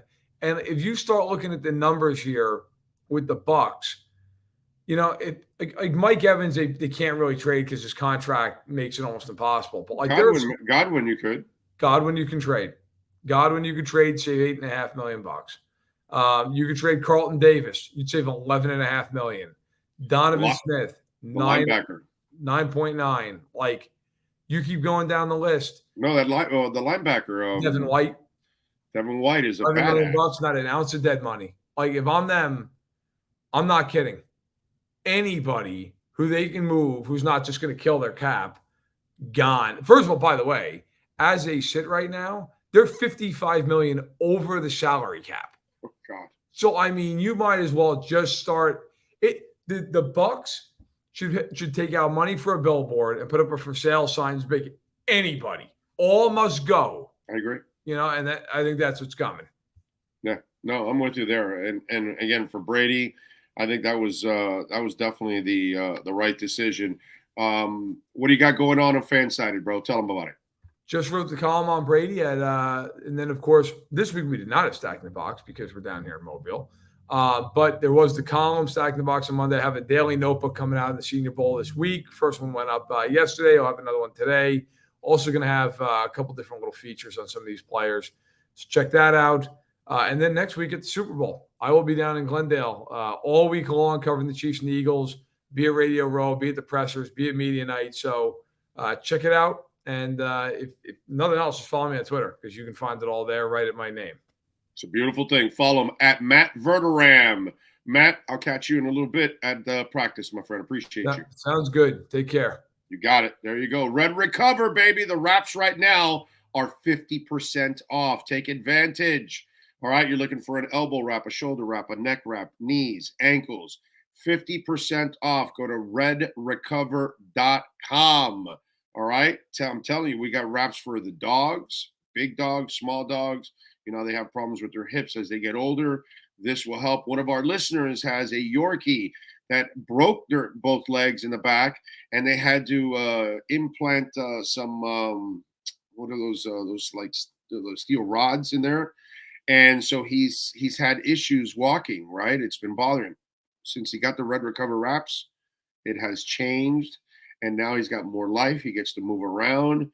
And there's something about that, man. When your dog is happy, it always brings a smile to your face. I know how it is for me as a dog owner. I've got 4 at home, and they just bring a big old smile to my face. I know tomorrow night when I get home, I'll get bombarded by them, and that'll be a lot of fun. I'm looking forward to that. But if you're looking out for yourself, you got an old injury, a scar, red light therapy can help scars disappear. Not an old scar. I'm talking about if you just had surgery and you're worried about that scar healing, get a wrap, man. That can help out. We got the wraps for the ladies where you can put on your face for those crow's feet, as they say. Red light therapy helps out in so many ways. Back injury or some surgery or even to optimize your workouts. Go to redrecover.com and get 50% off. This has been The Huddle with NFL reporter Matt Verderam. RedRecover.com helps pros and everyday warriors heal on the go with their medical-grade, highly specialized devices designed for each area of the body. Go to RedRecover.com to learn more about red light with videos, blog posts, and over 40 years of medical research to treat pain, inflammation, and overall well-being. How to ride. And by the way, I can take this off while I'm not doing an interview. Let's talk a little bit about the Brady situation. Brady retires this morning. He releases a video on his Instagram page. If you can, Sean, please bring up the video. Let's if you haven't heard from Brady and why he retired, and those of you that don't have Instagram or don't work Instagram or any of that kind of stuff, well, we shall give you an opportunity to listen to Tom Brady and his retirement speech before we go to Omar Kelly. Tom Brady, take it away.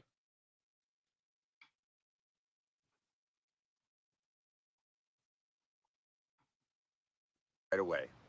I'm retiring for good. I know the process was a pretty big deal last time, so when I woke up this morning, I figured I'd just press record and let you guys know first. So I won't be long-winded. You only get one super emotional retirement essay, and I used mine up last year. So really thank you guys so much to every single one of you for supporting me, my family, my friends, my teammates, my competitors. I could go on forever. There's too many. Thank you guys for allowing me to live my absolute dream. I wouldn't change a thing. Love you all. There you go. So that's Brady. And listen, a year too late, but you got to do what you got to do, right? At times, and you know, listen, he probably would have saved his marriage, but I do understand one thing about this. In life, you have to get it out of your system. And if you don't get it out of your system, then you will live with the demon forever. And if you never chase that dream, you'll live with that demon forever. You know what I'm saying? If you never attempted this or that, you will live with that demon forever. If you didn't ask that girl that you were in love with for so long to go out, well, you're going to have to live with that demon forever because you're going to have to say, what if? You know what I'm saying? And while I disagreed with his decision to come back last year because I didn't think he had anything to prove, and you probably were screwing your family over and probably your wife because you probably made a promise to her that after the 2 years in Tampa, you would quit. But I get it. I understand when it's in your blood, you want to keep it going and it's something that you love. And he tried it and it didn't work out. The good thing for him is that he didn't keep it going like Muhammad Ali, like Willie Mays, like Joe Namath, like Sugar Ray Leonard.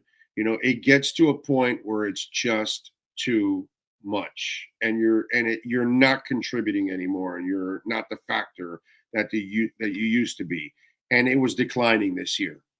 So I'm glad that he didn't go and try to make it and go to the Raiders or something and embarrass himself. So good stuff there by Tom Brady. We wish him the best. And from the Dolphin land, well, we've good riddance, buddy. We don't want to see you again. All right, let's get ready. Omar Kelly, baby, and our essentialexperts.com, essentialmovingexperts.com, Miami Dolphins exchange. Time to talk aqua and orange, Miami Dolphins fans. It's the Essential Moving Experts Miami Dolphins Exchange with Omar Kelly. When you're looking to move your home or business anywhere in the U.S. from coast to coast, call Essential Moving Experts at 305-602-8369. Flat rates and no surprise charges. EssentialMovingExperts.com. 305-602-8369. Let's talk Dolphins football. Here's Omar Kelly. All right. There he is. How you feeling, my man? You feeling good? Yeah, man. Can't complain. I take it you're at the Senior Bowl, which is your stomping grounds. I'm proud of you for keeping that tradition going. What's the vibe like considering the NFL is making a push with the East-West game? Wow, dude. You should hear the NFL people talk about what they did last week. Like, a lot of them, and I'm going to do it next year. I didn't know. All the main practices were Friday, Saturday, and Sunday. So Monday you could have traveled to here and then start doing your stuff here. I'm going to do that next year. I'll just travel Sunday night out of Vegas and come down here and, fly into New Orleans or something and then come on over. I'm going to do that myself next year. But they told me the NFL, and I got to give my man Eric Galko a lot of credit. I've known Galko for many, many years now. Optimum Scouting and all that stuff. And he's running East-West now? Oh, yeah, dude. Did you not know that? I did not know that. This is his third year running the East-West. And so they want to take on the Senior Bowl. And so this is kind of their idea. And then they got the NFL now. Yeah.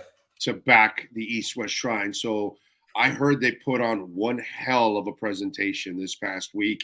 All the scouts and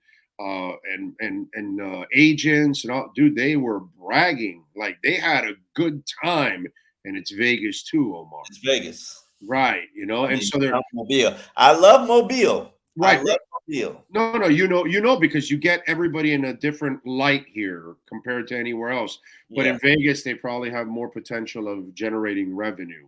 So. Yeah, I mean, I don't know if it's the potential of generating revenue because Vegas has got like a crap load of conventions that don't need the NFL. But the NFL can generate revenue by having a game in Vegas more than probably Mobile. I'm just I'm spitballing here. You know what I mean? Because you can invite your sponsors and big wigs and all that, and they'd love to. The game is secondary. It's just the events, Vegas. You know what I'm talking about. So it's just they're always working some angle. You know what I'm saying? They always are. Yeah, and obviously they're geniuses. That's why they print more money than the Federal Reserve does. Yeah, what is it now? 16 billion. Like I did the calculations based on what the projected cap was because I love the business of the NFL. I can't quote it to you verbatim right now, but based on what the cap went up. That means every NFL team made roughly at least, and I'm being conservative, $30 million more than they made last year. Yeah. Imagine a business that makes $30 million more than what they made the previous year, where they had a good year. Yeah, that was crazy, man. Yeah, only Amazon or Apple or something like that. Yeah, only a powerhouse like that can do something but like it's that. understandable considering that's the new TV deal. So now the question is, where's the NFL going to get a new source of revenue that's going to allow them to generate conservatively 16 million more this upcoming year? Streaming. It's probably what it is, because they've got all these streaming services now, and that's where our world is at nowadays. It's all platforms, baby. Yeah. So it's kind of the world. I Am Athlete. It's all about platforms, man. That's kind of the way it is. That's the way people are gravitating to.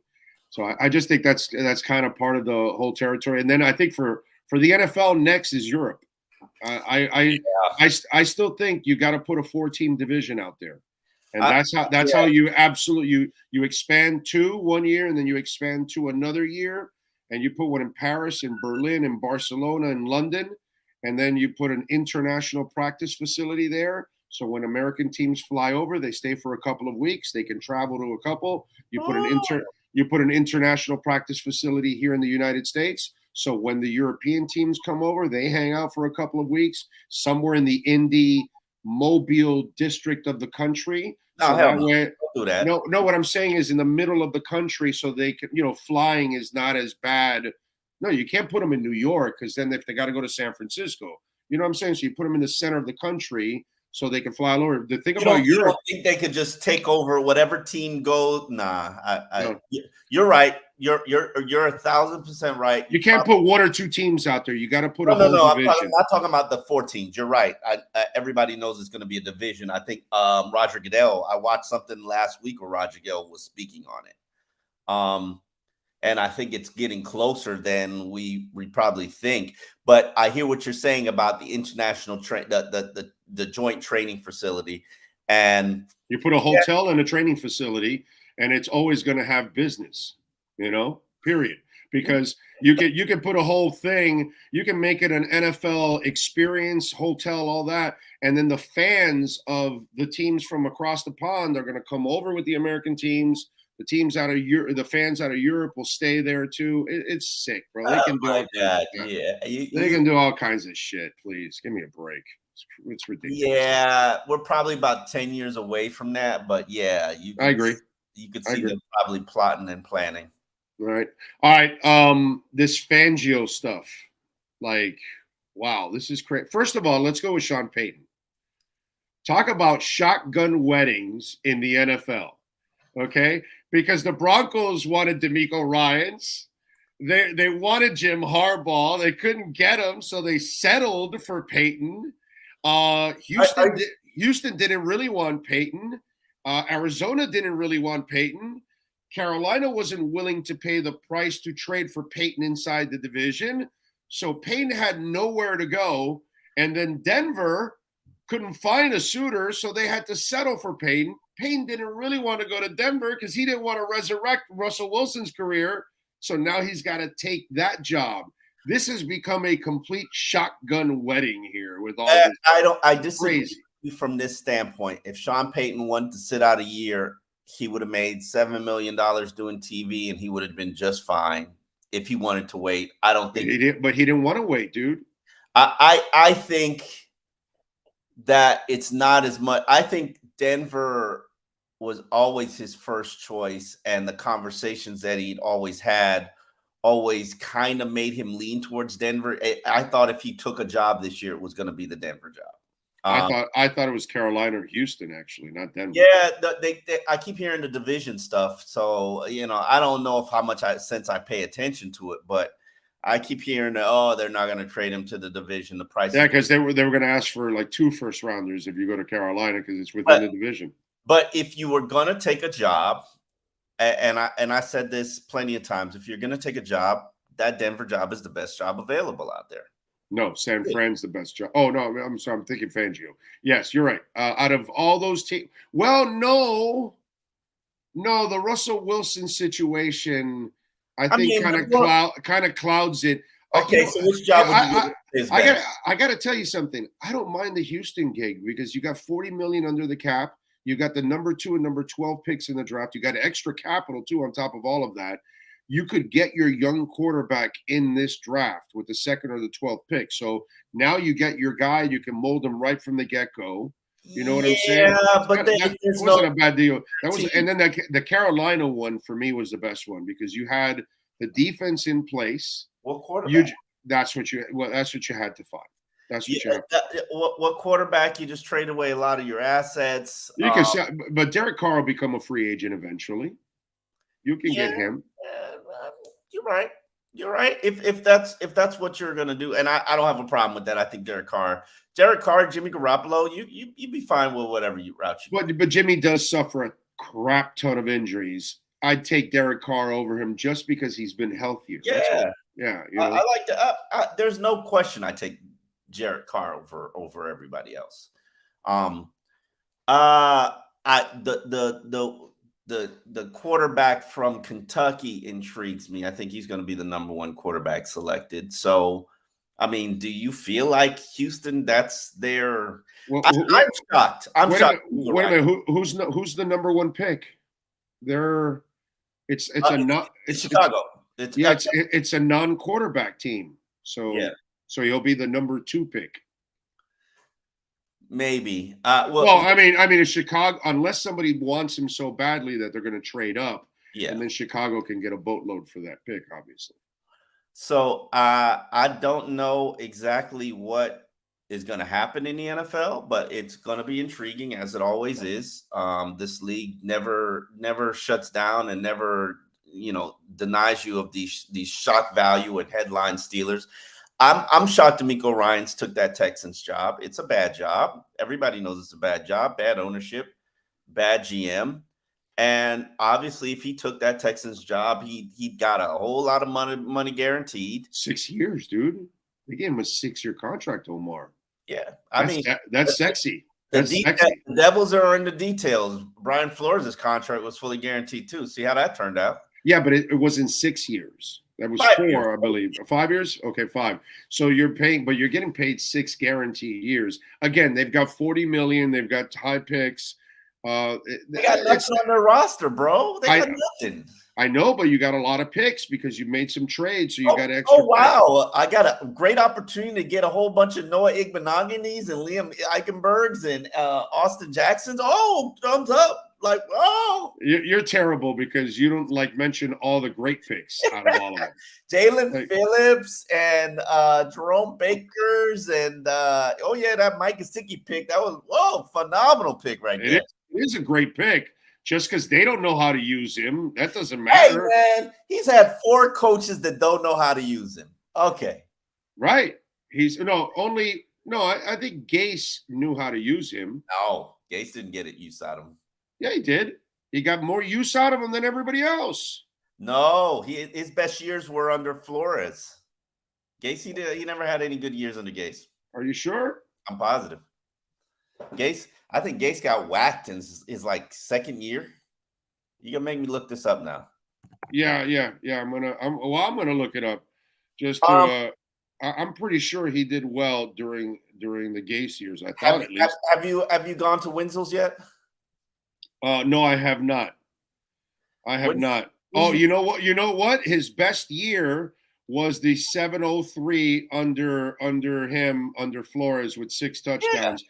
He had 5 touchdowns. 19 was Flores also. There was 570, so he had 11. Yeah, the problem is he only played with Gase's rookie year where he only had 22 catches. Yeah. But again, I think he's going to – dude, he played nothing this year and scored 5 touchdowns, the same amount he scored with Flores in 1 year. Still, I mean, best of luck to him. I want him to go to a place that could utilize him properly. I think – I know there's been mention of Tennessee a bunch going back before he got franchise tagged. So maybe they can flirt with him a little bit more and bat their eyes and give Ryan Tannehill. No, that's under new management. That's under Ryan Carthon. He's not picking. Ryan is gone, dude. He's history. They're cutting his ass. He's done there. They're moving on. I don't know. And do what? You think he's going to get Jimmy Garoppolo? Oh, I don't know who they're going to get, but I think they're moving on from Ryan Tannehill. We'll see. I don't know. I'm friends with Rand, and I don't know what his plans are. Remember, he's a Dolphin fan, so he's followed Ryan Tannehill throughout his career, so he knows exactly what Ryan Tannehill is.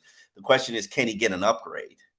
Can you do better than Ryan? Because think about it. Ryan Tannehill took the Titans to 2 AFC championship games. They were in position to get to the playoffs before he got hurt last year. I'm not the biggest Ryan Tannehill defender in the world, but it ain't bad. It hasn't been bad. Derrick Henry took him to 2 AFC championships. Nope, the second year, Derrick Henry wasn't available. And I know. Was the number 1 seed in the AFC. I know it was. I know it was Dante Foreman replacing Derrick Henry. No matter, bro. Looking and playing like Derrick Henry. He deserves. Huh? Give Tannehill the respect he deserves. Put some respect on Tannehill's name. No, there is no respect for Tannehill. He can't. Tannehill beat your baby Tua in that critical Tennessee game. Whooped his ass. That's because your dumbass coach didn't keep running the ball. He got to be my coach. Yeah, no, that's your boy. You're hugging and smoking the peace pipe on I Am Athlete. Don't do that. Oh, Brian, I love you. You're my best friend. No, don't do that. That's not the reality. Oh my God. Where does he end up? Where does he end up? Oh, I'm gonna say something that's not right, but I'm gonna say it anyways. He's been the token interview everywhere he goes, dude. I mean, they bring him in, but he's really not a finalist for anything every single time. You know what I mean? How many jobs did he interview for this cycle? Arizona and what else? Arizona. Where else did he interview? Houston? No, I don't think he interviewed Houston this cycle. Yeah, he did. They interviewed him. I'm pretty sure. Look it up. They interviewed him last cycle, and they were part of the lawsuit. Oh, that's right. That's what it was. Maybe it was somebody else. Let me see.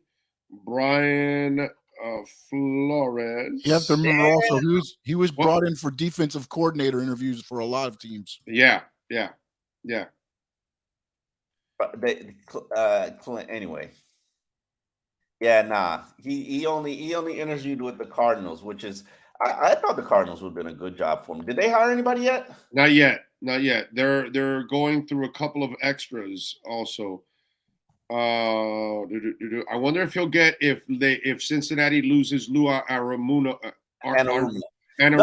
Is Lou interviewing for a job? Yeah, he's interviewing for other jobs. So if he goes, he's interviewing in Arizona. I wonder if Cincinnati will then interview Brian Flores.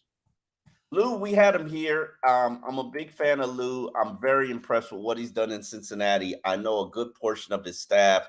Cardinals are interviewing him. You're right. I love Lou.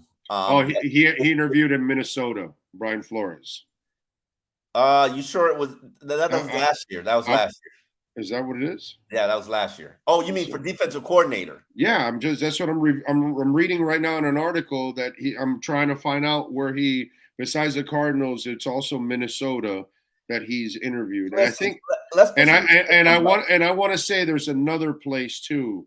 And listen, if Brian Flores is interviewing for a defensive coordinator position, Cleveland. What you said, Minnesota. Listen. I think Cleveland too. He interviewed in Cleveland too. Also, yes. He's a good coach.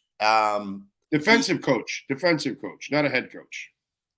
Not a head coach. He'd have to attach himself to somebody who could build his staff, just like Mike. He meddles too much. You can't. He's a head coach. There is no such thing as meddling because but he has the Belichick medal.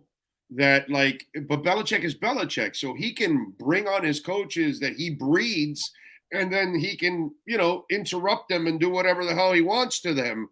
Then Brian does kind of the same crap to his own staff and front office, by the way, and that's something that he's got to tone down. That's the question. Listen, I told you this story before. I've told everybody. When they hired him, they asked him, "Are you going to turn into Bill Belichick?" And he said, "No, I'm going to be my own man." Well, he turned into Bill Belichick. He was his own man. He wasn't Belichick. I covered him. He wasn't Belichick. Now, was his own man productive, good? No, not really. But they're all from the same cut from the same cloth, bro. You can't, it's hard to. No, I know that's why they all fail. Everyone that tree's rotten as hell because they all act like him. And it's like, dude, there's only one. Stop, dude. Just because you came from there, that doesn't mean you're Belichick, bro. And you got to stop doing that kind of crap. And that's why every one of those guys fails, dude. And by the way, they all have terrible people skills. Have you noticed that too? About all the Matt Patricia, Josh McDaniels, Joe Judge. Ryan. Yeah. No, not all. Romeo Crennel. No, but Romeo Crennel is not really a Belichick guy. Oh, he is. He was under Belichick. He was under Belichick, but he was in the league even before Belichick. He then joined Belichick. And by the way, Romeo Crennel is like, if you've met Romeo Crennel, that's just like that's one of the nicest human beings ever. Right. That's just a beautiful human being. You know what I mean? He's like, it's just one of those guys that if you have a problem with him, then there's something wrong with you, those kind of dudes. Yeah, it's like Perk. If you got an issue with Perk, then it's really you. Then it's you. Exactly. Everybody knows it's you. They don't say it, but they know it's you. Yeah, that's Captain Curtis is like that too. He was like that also. It's really easy to get along with Captain. Defense. So, no, his whole entire career is with Belichick. What are you talking about? Is it the whole thing? Yeah, are you sure?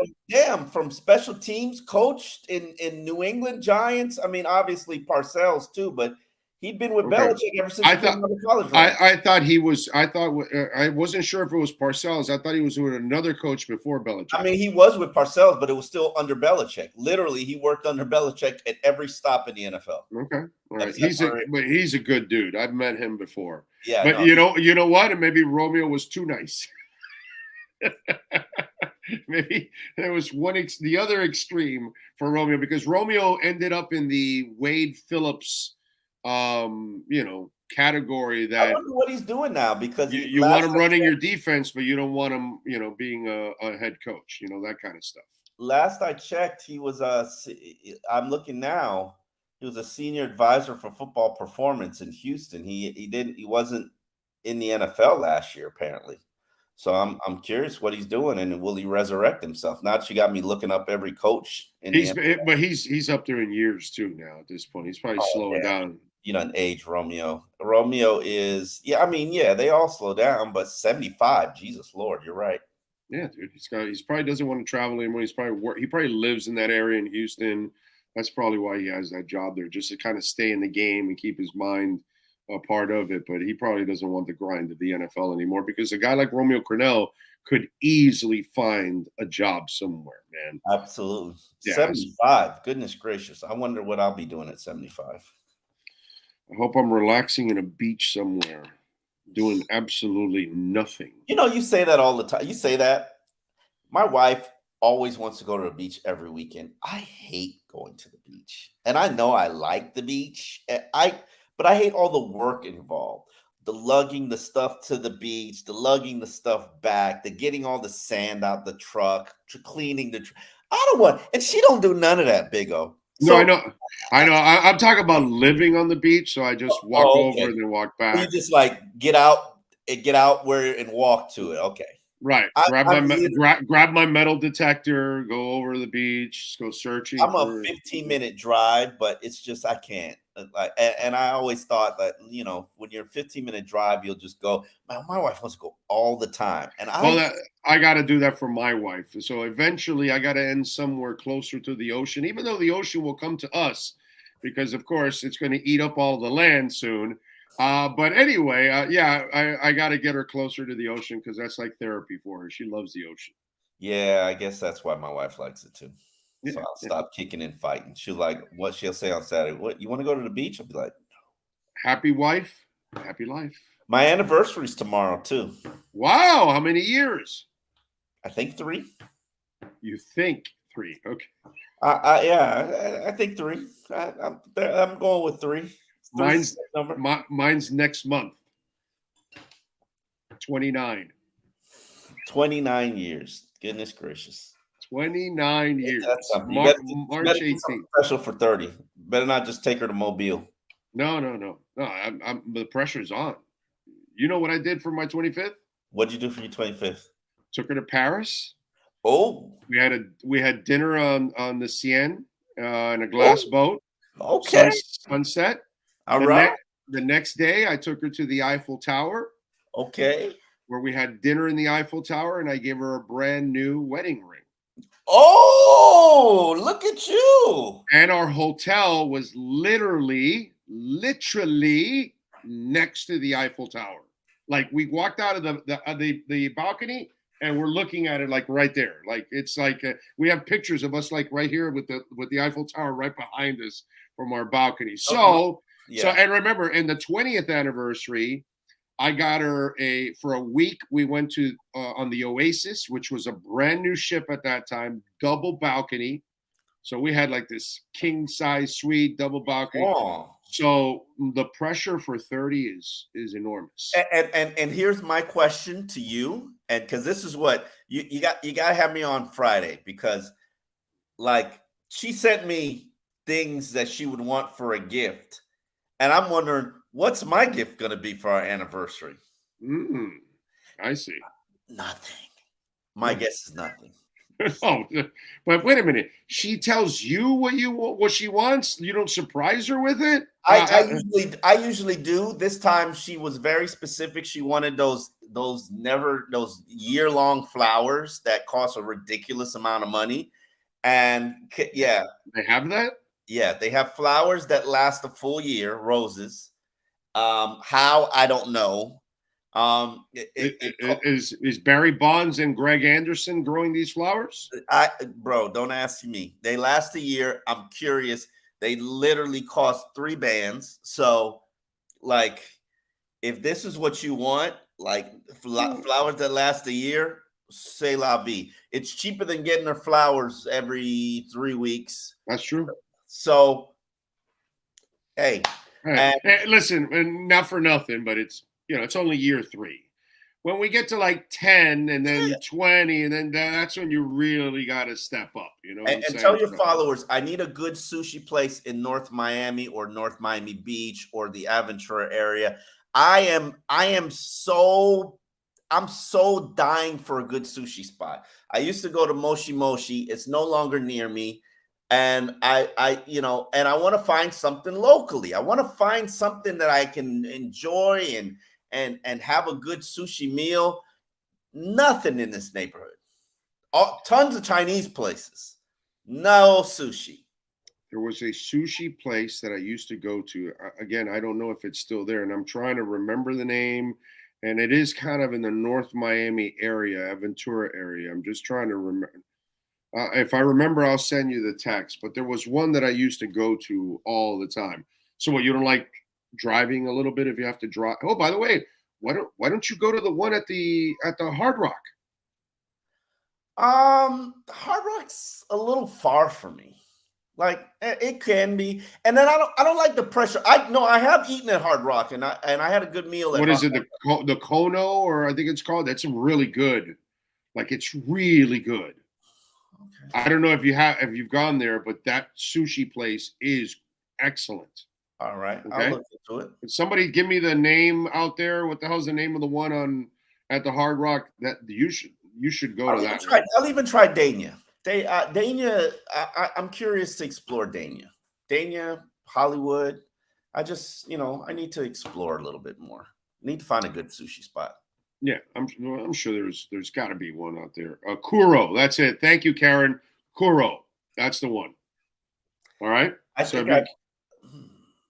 mean, listen.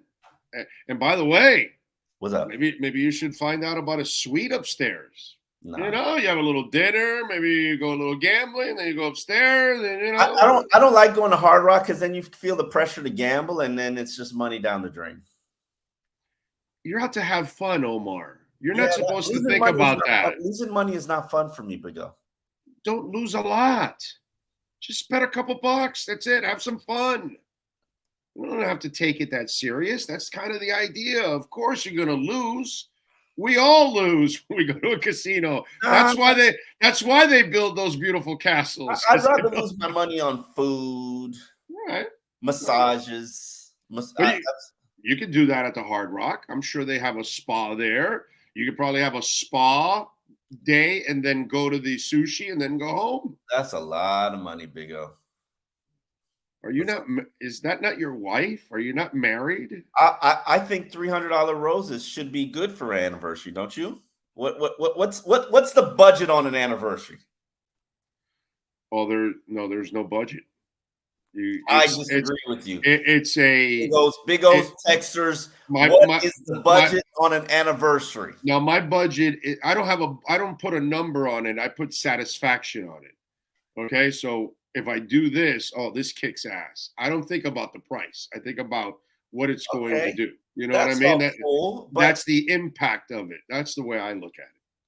I'm sorry, you got to put a budget on an anniversary. I mean, I got my wife still to this day. Like, look, she looks at the ring. She tells me thank you. She hands it to me to put it back on her finger again.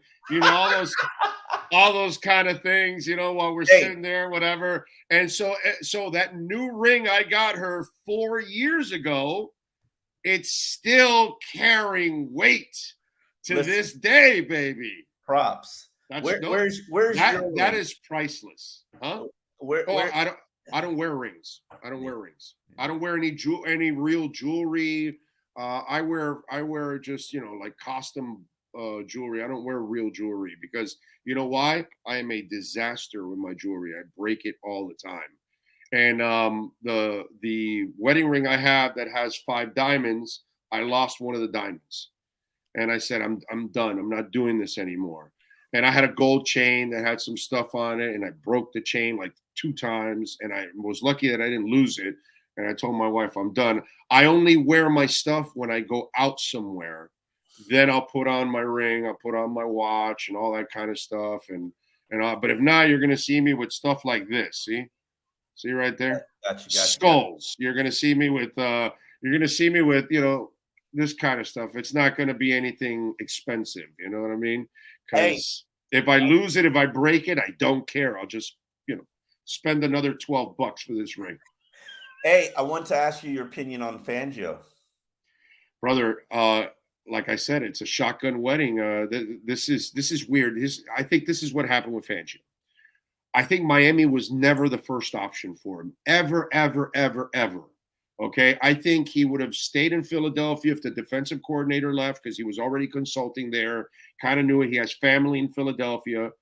I think he was going to go to San Francisco instead because he knows Shanahan has a relationship. They run the exact same defense that he runs.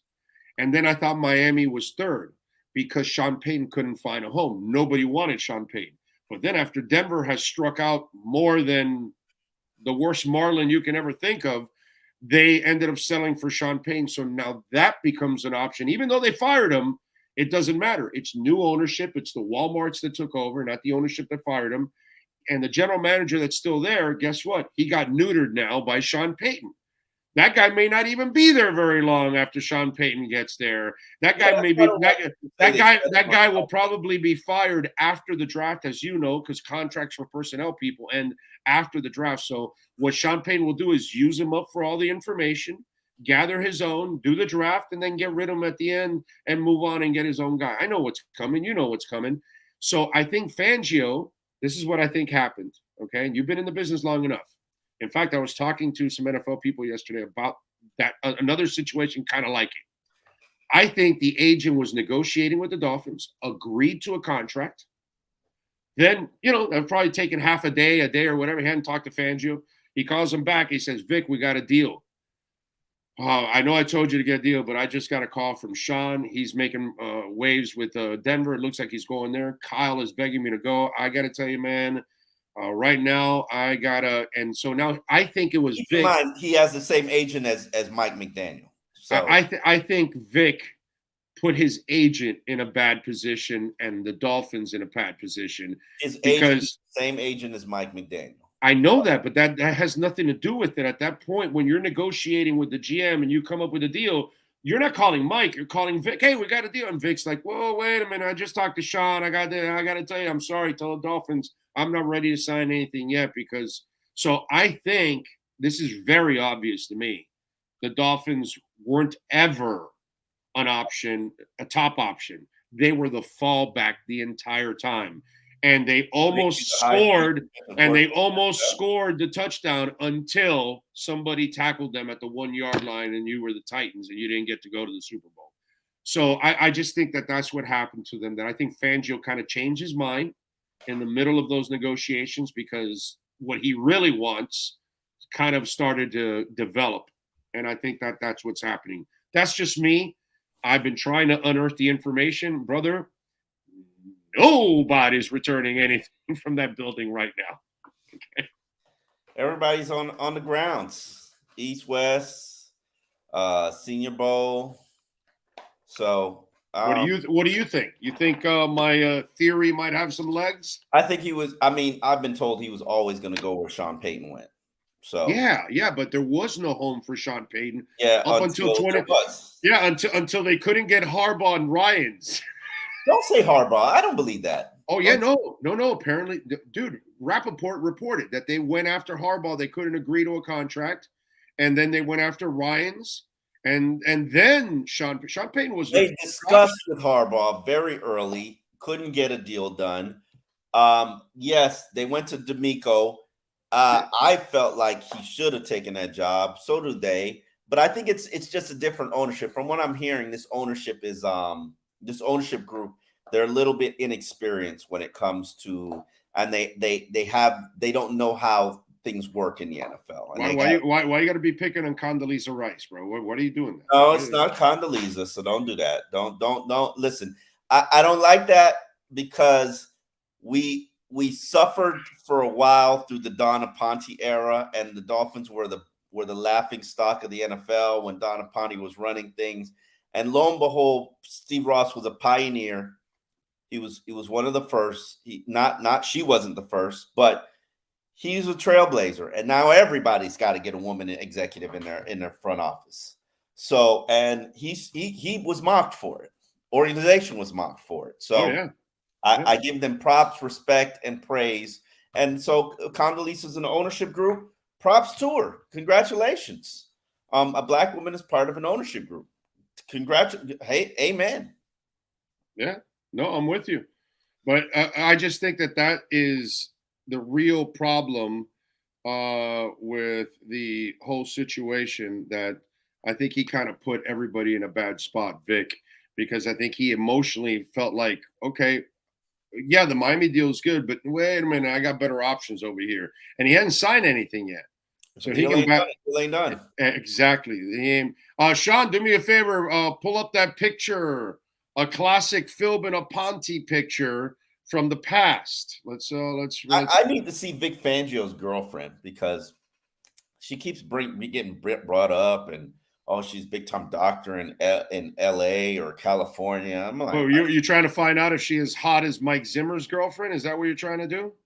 Mike Zimmer's girlfriend is hot? I didn't know that. She's not hot. She's hot and a half. For an old geezer like that to be pulling in that, my God, I think Deion Sanders hired him at the Colorado just to have his girlfriend around.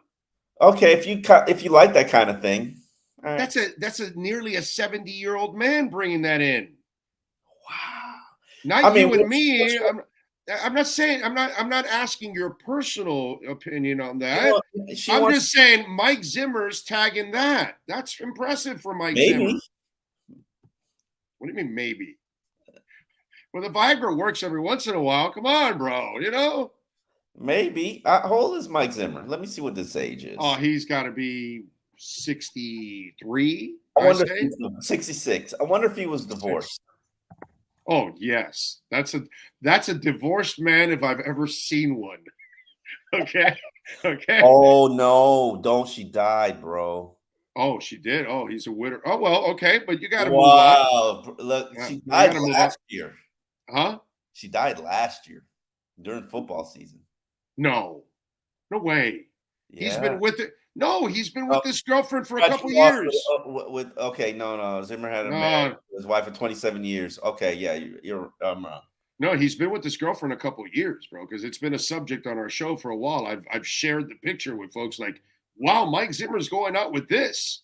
And she's probably what, late 30s, right? Maybe early 40s. I doubt it. I don't know. I'm not sure, but she's pretty young for Yeah, Mike I Zimmer. mean, she's in the Cougar crowd. Cool. Yeah, for Mike Zimmer, that's pretty impressive. I mean, yes, he's 66 years old. What do you want from the man? Sean, you got that Philbin picture up? Philbin and Aponte, since we might as well, because somebody made a meme of Philbin and Aponte. I don't know. Maybe Sean stepped away from the desk a moment there. Oh no, there it is. Ah, yes. You gotta give Sean time to work, baby. Yes. She's now the number 3 in the NFL. Props to her. Yep. Good old Philbin and Donna Ponte. They beamed her up. Ross kind of pushed her aside for Tannenbaum, and they beamed her up to the NFL. All right, man. Tell us about I Am Athlete. What do you guys got going on, my friend? Steven Jackson episode is up now. So, okay. All right. I like it.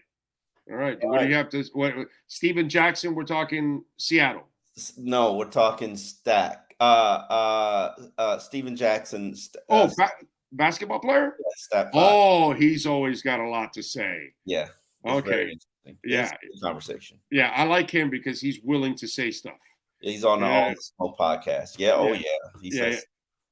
He's not Mr. PC. So that's a good thing about Steven Jackson when you get him. And you guys, I would imagine, had to touch base on the George Floyd. Yeah. Because he was related to him.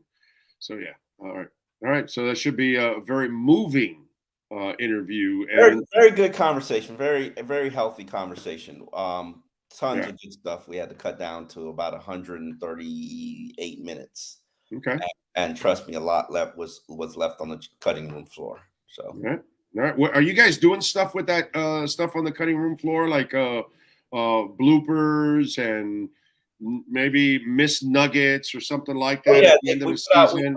We put out reels of other portions of the interview. Actually, one came before the episode, and then one is coming after the episode where he's talking about Lamar Jackson and how NFL players are screwed all the time, which is reality. Of course. Yeah. Exactly. But they know that they can sucker the players into it, and they know that the players will not ever take a hard line stance. And I say this all the time. It really starts with the quarterbacks. They have to be the ones that draw the line in the sand and get fully guaranteed contracts, and then other players will start to get it. Only 2 quarterbacks in the NFL have had fully guaranteed contracts, and league just got to do better. Agents got to do better. It's I don't even put it on the players anymore. I put it on the agents because none of them want to be, buck the system. You got to buck the system. Sorry. Okay. All right. You got it. As you need. That's right. All right. And don't forget, call our friends at Essential Moving Experts. Sean Williams, man, big time Dolphins fan. As you can see, the business is in Dolphins colors. Go to essentialmovingexperts.com. Long distance moving services, short distance moving services, home relocation, office relocation. If you're going across the country, across the county, across the state, doesn't matter. Essentialmovingexperts.com can help you out. Call Sean Williams and the boys there at 305-602-8369. Oh, we will catch up. Oh, wait a minute. Do we talk on Friday for your anniversary stuff, or what's the deal? Sure. Yeah, sure. All right, we'll bother you on Friday afternoon. All right, bro. All right, man. Be good. Later. You got it. Omar Kelly and our essentialmovingexperts.com Miami Dolphins Exchange. You've been listening to the Essential Moving Experts Miami Dolphins Exchange with Omar Kelly. When you're looking for local, home, long moving services, or office relocation, call Essential Moving Experts at 305-602-8369. Flat rates and no surprise charges. EssentialMovingExperts.com. 305-602-8369. Miami Dolphins fans, follow Big O Radio Show on all platforms and keep up with your favorite NFL team. There we go. All right. Alethea. up 6%, up to 3.5 cents. I like it. I like it. What do we got going on? Oh, Cosmos started moving up, crossed the $14 range. Man, I tell you, I don't know if you took advantage of the dip, but it was at $9 in December. So now it's 14. So when we say buy the dip, there is a reason we say buy the dip. It's a beautiful thing, man. I'm so interested to see what's going to happen at 1 o'clock today and see how the markets react. Because it could also be a little bit of a sell-off, and we could have a little bit of a dip and then shoot up. You know, that's a possibility. Which again, if depending on what stock or coin you follow, there might be a nice dip that you can like take advantage of. You know, right there, which is a beautiful thing. Cutter's Edge Pro, you see it there. Will and Mike, great sponsors of our program and supporters, folks.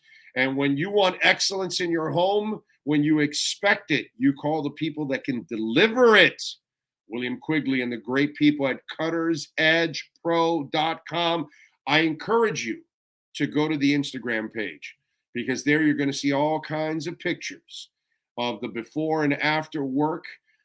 From Cutter's Edge Pro, you'll see my house there too and everything that they did, front yard, backyard, our putting green and everything. It's a beautiful. You know, I caught my wife the other day. I got home and I walk out to the backyard, right? Because I see that the shades are open and all that. I go, oh, well, she's probably outside with some of the dogs. And so I walk over and I catch her on the putting green. I'm going, what are you doing? She goes, I'm practicing. Trying to get an edge here. You know what I'm saying? So my wife is trying to get an edge on the putting green so she can beat me. But she normally does anyways. You know what I'm saying? So it doesn't matter. But yeah, that now I know why she's beating me, because she's practicing.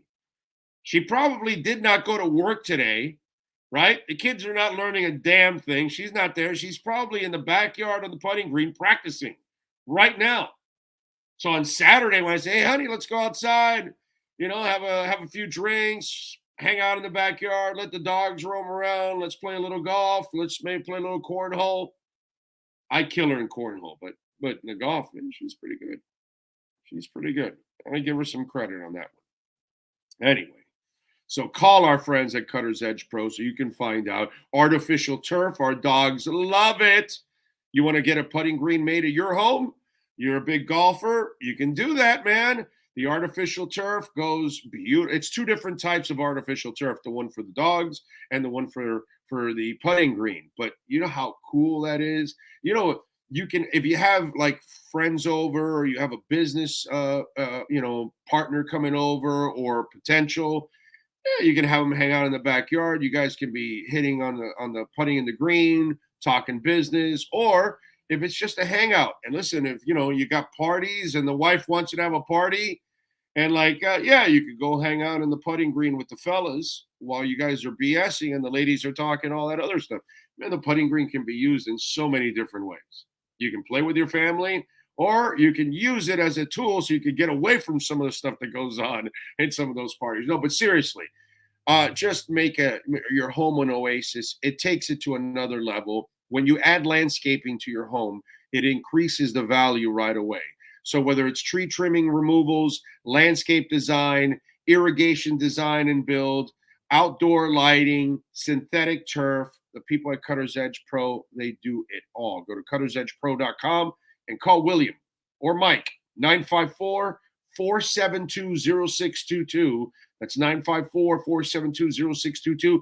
Anywhere in South Florida, Dade, Broward, or Palm Beach counties for Cutter's Edge Pro. All right. Karen says, tell Omar to try Blind Tiger in Adventura. It's hidden in Reunion Kitchen or Sushi and Tapas Surfside. Is that the one, Karen, that's in a building that's 2 floors and it's in the 2nd floor? Is that the one? Can you answer that? I don't know if you're still watching. is that the one? Because I used to go to one that's either North Miami or Aventura with the wife years ago, and it was when you would, and it's kind of hidden, I remember. And when you would pull in, it was kind of, if I remember correctly, it was a building with 2 floors, and it was in the 2nd floor. Is that the one? Because I could not remember exactly where it's at, and I can't remember the name of the one I used to go to in the North Miami Aventura area. Like, if I had to go find it right now, I'd have a real problem trying to remember exactly where it's at. Tell me if that's the one that you're talking about, because if that's it, then you and I both are talking about the same place, and I can pass that one on. I'll pass it on anyways to him. Has Miami set up any new interviews with the DC? No, they haven't, because I'm sure that the idea of firing Josh Boyer is because you want to go after Fangio. And since Fangio's old school, you don't want to pull a Stephen Ross and have Sperano in place where you're going to go try to hire Jim Harbaugh. That's just disrespectful. One coach to another doesn't want that, because they don't want to be treated like that. So that would not be it. Thomas says Aponte was part of that abortion to delay the Monday night game for 10 minutes. I don't know, but everything was a disaster in those days. Aponte, Ireland, Sperano, Philbin. It was just Parcells. It was just an absolute disaster, dude. Sean says, Big O, if Fangio goes back to Denver, can we hire Flo to run our defense? Tannehill can back up Tua, the definition of insanity. Yes. Rosendo, good morning, Big O Nation. Humanity is a privilege. We can't give it when they build walls. We build bridges. Interesting. Crypto will go to zero, brother. Kevin O'Leary even said that. Oh, yeah, he's got so much credibility. What? Man, I got to tell you, that Kevin O'Leary's got a lot of credibility. Yep. That guy's phonier than a $3 bill now. I can't even look at that guy serious anymore. Big O, got to put Sofia Vergara on the 50-plus Mount Rushmore. Yeah, she's pretty hot. Yeah. The only thing about Sofia, not for nothing, okay? I know her body is just slamming, okay? I get that part. But face-wise, okay? If I wiped out all the makeup and I put Salma Hayek and Halle Berry, and I've seen them, they actually post pictures without makeup, okay? And they still look fantastic. I don't think Sofia Vergara will look as good. That's just me. That's just me, okay? I'm not telling you she's not smoking hot. I'm not telling you she's not sexy as sexy can be. She oozes sexiness, okay? I get all of that. But in natural beauty, I'm going to lean more to, those. Go look at Manic Monday. What's her name? Oh, God. She's always on Instagram with no makeup. What's her name? And she is gorgeous. Okay? Forgot her damn name now. Damn it. But I'm just saying, no doubt, smoking hot. But when it comes to like that part that you wipe away, Susanna Hoffs, that's it. Put Susanna Hoffs on Instagram, and you will freak out. Okay, her looks are just amazing. Ooh.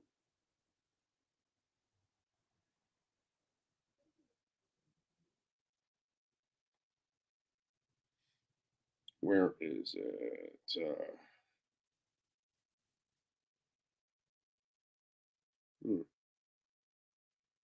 I guess she names her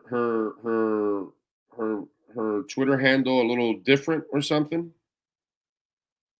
Maybe it's not Susanna Hoffs or something. Let me see. Am I spelling it wrong? But she always looks, I mean, absolutely phenomenal. And she's always on Instagram without any makeup. Now that I want to find her, I can't find her right away. That's absolutely awesome, isn't it? Oh, well. Okay. I thought I could run into it, but no, unfortunately.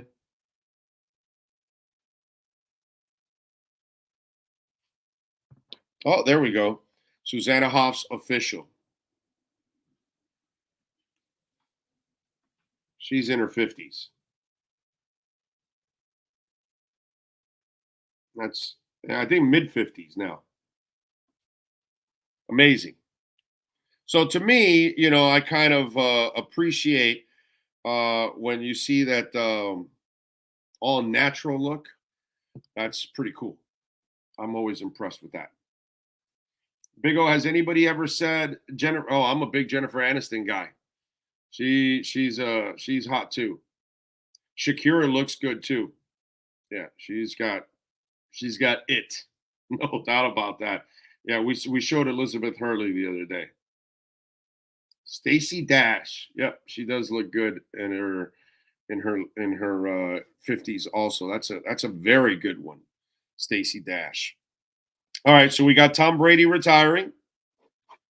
What else did I want to talk about in the world of sports? Oh, by the way, Hall of Fame, not sports, but the Rock and Roll Hall of Fame has announced its what is it? It's not the nominees, but it's the list to vote to become the nominees actually. It's who's going to be inducted that win, right? So they got the list out for you to vote who belongs in the Rock and Roll Hall of Fame. So if you want to go to the Rock and Roll Hall of Fame page, you can check it out. Here are the artists and groups that are up for the Rock and Roll Hall of Fame. Kate Bush, Cyndi Lauper, Sheryl Crow, Missy Elliott, the Spinners. How are the Spinners not in the Rock and Roll Hall of Fame? Are you kidding me? George Michael. Do you put Wham in also? Or was Wham not good enough that George Michael had more hits than Wham? So no Wham, but George Michael. Eventually he has to get in. White Stripes. Jack White. Has he done enough to get into the Rock and Roll Hall of Fame? I'm not sure about that one. Rage Against the Machine, I have no problem getting in the Hall of Fame. Tribe Called Quest. It's pretty good. Missy Elliott, by the way, I have no problem getting. This might be a year where another rap artist gets in, which is pretty cool. Willie Nelson. And he's a country singer. That's probably why. It's kind of like what they did with Dolly, mostly country. Only 9 to 5 was really her only pop song. No, and Islands in the Stream also, she did too. Soundgarden. I wish the lead singer was still around, unfortunately. Joy Division and New Order. That's like an instant Hall of Famer. Iron Maiden. How they're not in the Rock and Roll Hall of Fame is beyond me. And if should we put in a Werewolf in London in Warren Zevon? I'm not sure if I would put Warren Zevon in the Rock and Roll Hall of Fame. I don't know if I would put Kate Bush in the Rock and Roll Hall of Fame. Cyndi Lauper I would put in the Rock and Roll Hall of Fame. Sheryl Crow I'd put in the Rock and Roll Hall of Fame. A lot of these deserve it. Okay, now selfishly, I want Iron Maiden to get in there, man. I hope what they did with Priest this year is the start of respecting heavy metal and giving them their place in the Rock and Roll Hall of Fame because they certainly deserve it. I mean, Iron Maiden has. I mean, they're still filling arenas all over the world. They're still headlining festivals, and they've been around since the late 70s. I think it's 79 or 80 was the first Iron Maiden album. And they're still rocking and still kicking ass. So, Ozzy, what did Ozzy announce earlier? I did not see it. I'm not. I don't know what happened. You're gonna have to give me the skinny on this. Let's see, Ozzy Osbourne. Let's see what we got here. Oh wow, he has retired from touring. Okay. Ozzy Osbourne has announced the cancellation of his upcoming shows, said his touring career is over because he's not physically capable of it. In a statement released on Wednesday, the 74-year-old said he had a major accident 4 years ago in which he damaged his spine and he can no longer cope with the travel that requires for a tour. My one and only purpose during this time has been to get back on stage, he says. My singing voice is fine. However, after 3 operations, stem cell treatments, endless physical therapy, and most recently groundbreaking cybernetics treatment, my body is still physically weak. During his career, which began as a member, yada, yada, yada. Okay, all that other stuff. Ozzy's team added in a statement, they're currently coming up with ideas for where I will be able to perform without having to travel from city to city and country to so then a Vegas, what's that called? The Vegas residency. That's what you got to do. He ended the statement by thanking his family, band crew, longtime friends, Judas Priest, and his fans for their endless dedication, loyalty, and support, and for giving me the life I never dreamed I would have. The fact that Ozzy Osbourne is still alive at 74 is a miracle in itself. Okay? With the amount of drugs that man has done and all the stupid things he's done in his life, it is a flat out miracle. Okay? I don't know what else to tell you. It's just beyond me that he's still alive. But listen, I've seen Ozzy a whole bunch of times, so I'm satisfied. Those of you that never have, if his singing voice still sounds good, which the last time I saw him, which was before the accident, was at Rockville. And it was a lazy set because it was like an hour and 20 minutes, I think. But he must have done 55 minutes. And Zakk Wylde did about 20 minutes of guitar solos. Okay? And Zakk is so awesome to watch. I mean, he is one entertaining mofo. He really is, dude. One of my favorite guitarists on stage to watch nowadays, Zakk Wylde. Okay? Like, the way I used to love to watch Eddie Van Halen play, and I would go to any Van Halen concert, even towards the end when I knew David Lee Roth couldn't sing, because I was just going to go see Eddie Van Halen because he was just so amazing. You know what I mean? And same kind of thing, you know. Some of these guys are just as special as they get. You want to see those kind of cats. Now, for me, Slash and Neil Sean are two of the guys that I love watching. Just jam, and they shred the entire concert. You go see Slash, and whether it's with Guns N' Roses or he's, you know, with Miles Kennedy and the Conspirators, he is just jamming, dude, nonstop, wailing. And Neil Sean doesn't get enough credit for his greatness too. That's the other thing that kind of goes under the radar with Neil Sean, that I kind of, I kind of find it weak sauce in the music industry that they don't give him enough love for being as good as he is. Susanna Hoffs is 64 years old. Yeah, I thought she was in her 50s. She's in her 60s. She's amazing. She looks gorgeous, dude. And without makeup, she's got the all natural look. And to me, I got to tell you something. I find that to me is the hottest thing that there's out there for women. The woman that can look great without makeup, that is pretty special. What about Lisa and the Cult Jam in the Rock and Roll Hall of Fame?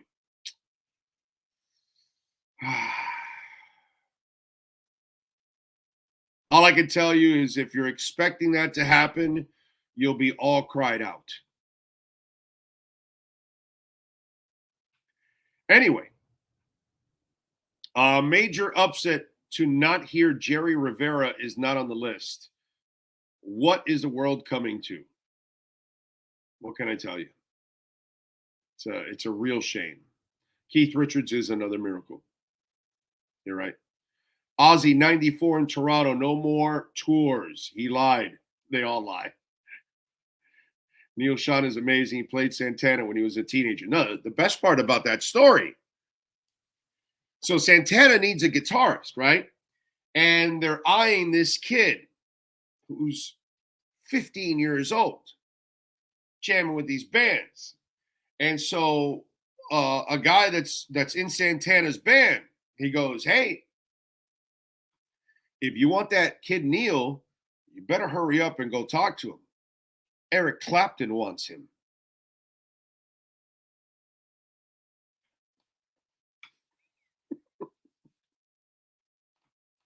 Okay? So Santana had to hurry up and steal Neil Sean away from Eric Clapton. That's the best part of that story. Not only was Neil Sean part of Santana, but Santana had to sign him right away and quickly. Why? Because Eric Clapton was eyeing his ass and wanted him for his band. You think you have a little talent at 15 when Carlos Santana and Eric Clapton are fighting for your services? My God, you could just die right there. He didn't need the rest of his journey career. Just right there. I got Santana and Eric Clapton fighting for my services. That's like, wow. You know what I mean? Like your ego can blow up bigger than the world after something like that. That's the part. That's the best part about that story. Lisa, take me home. That's right. Anyone seen Madonna lately? Yikes. Well, we all get old, brother. You know? Wait until Big O finds out about filters and Botox. Yeah, I know about filters and Botox. You look at her videos and all that. No, dude, you can tell she's got that natural look. Some women do. Some human beings do. Some of us have better genes than others. Some of us take care of ourselves and actually eat really good things. And that's why they look really good too. It's not all about, doctors and cutting up and Botox and all that other stuff. I get it that happens to a lot of other people, but there are some people that naturally have a great look upon them. And that's because of genes or they take care of themselves. Okay. Who's a better guitarist between Santana and Clapton? Two completely different guitarists. Okay. If you want to put somebody first, I guess you put Clapton first. That's it. And I put Clapton first only because he made, he had a lot of success with bands and individually. You know what I'm saying? So I think that kind of adjustment, whether he's playing for John Mayall, whether he's playing on the Yardbirds, whether he's a solo career, all those kind of things.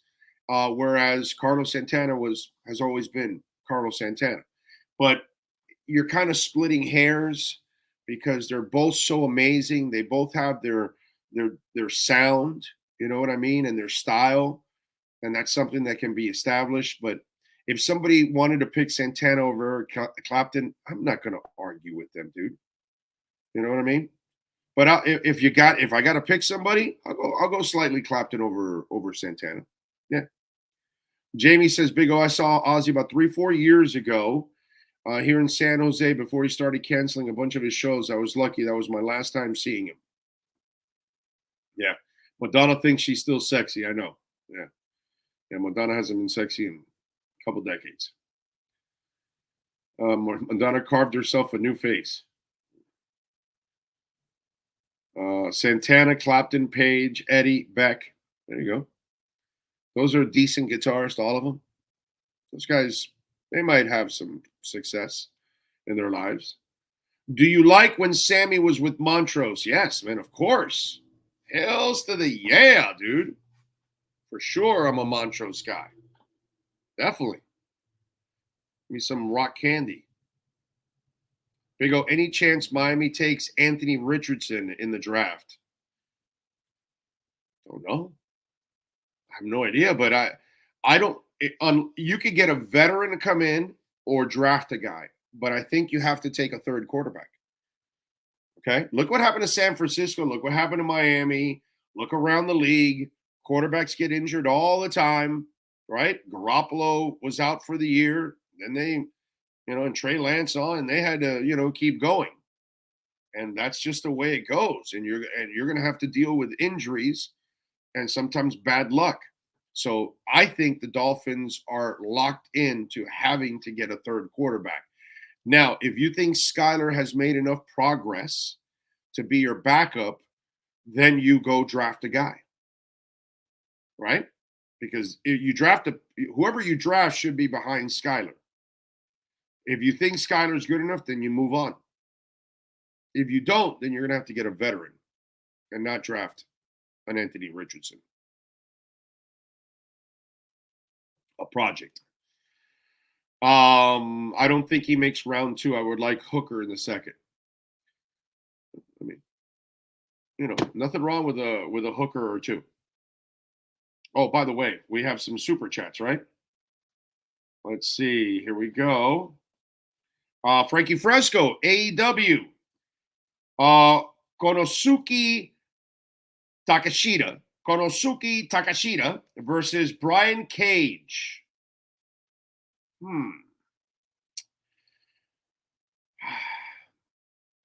Takashita is a name that just sounds very martial arts like, okay? And Brian, well, he's comfortable in a cage, in the ring. You know what I'm saying?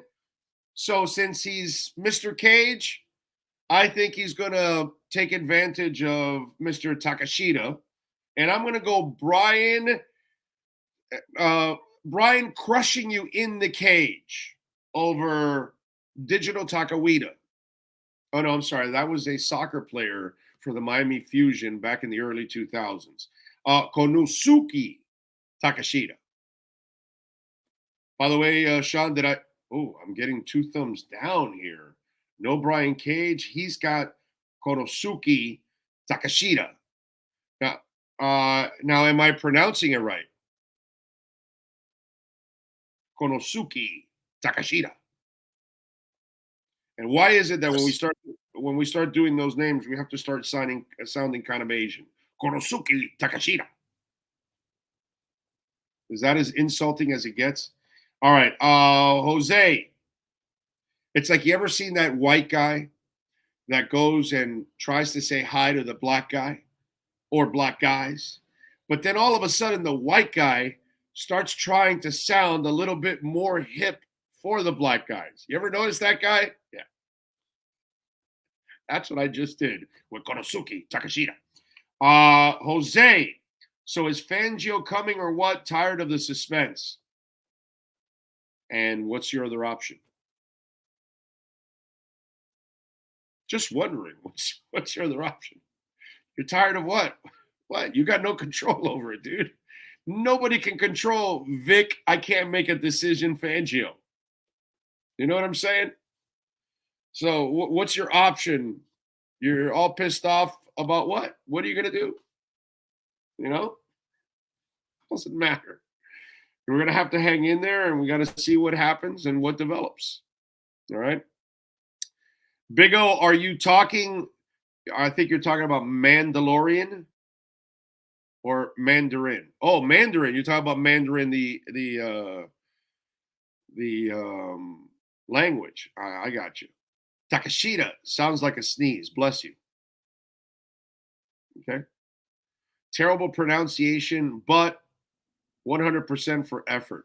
Really? I got it that wrong? Damn. That's rough. I hope you guys are hitting the like button, by the way. Please make sure you're hitting the like button. And don't forget, if you're looking to do some work in your home, your business, please call the great people at ejdconstruction.com. Eric and the great people out there, 305-433-4843, Dade or Broward County. proud sponsors of our platform, proud sponsors of this trip to the Senior Bowl.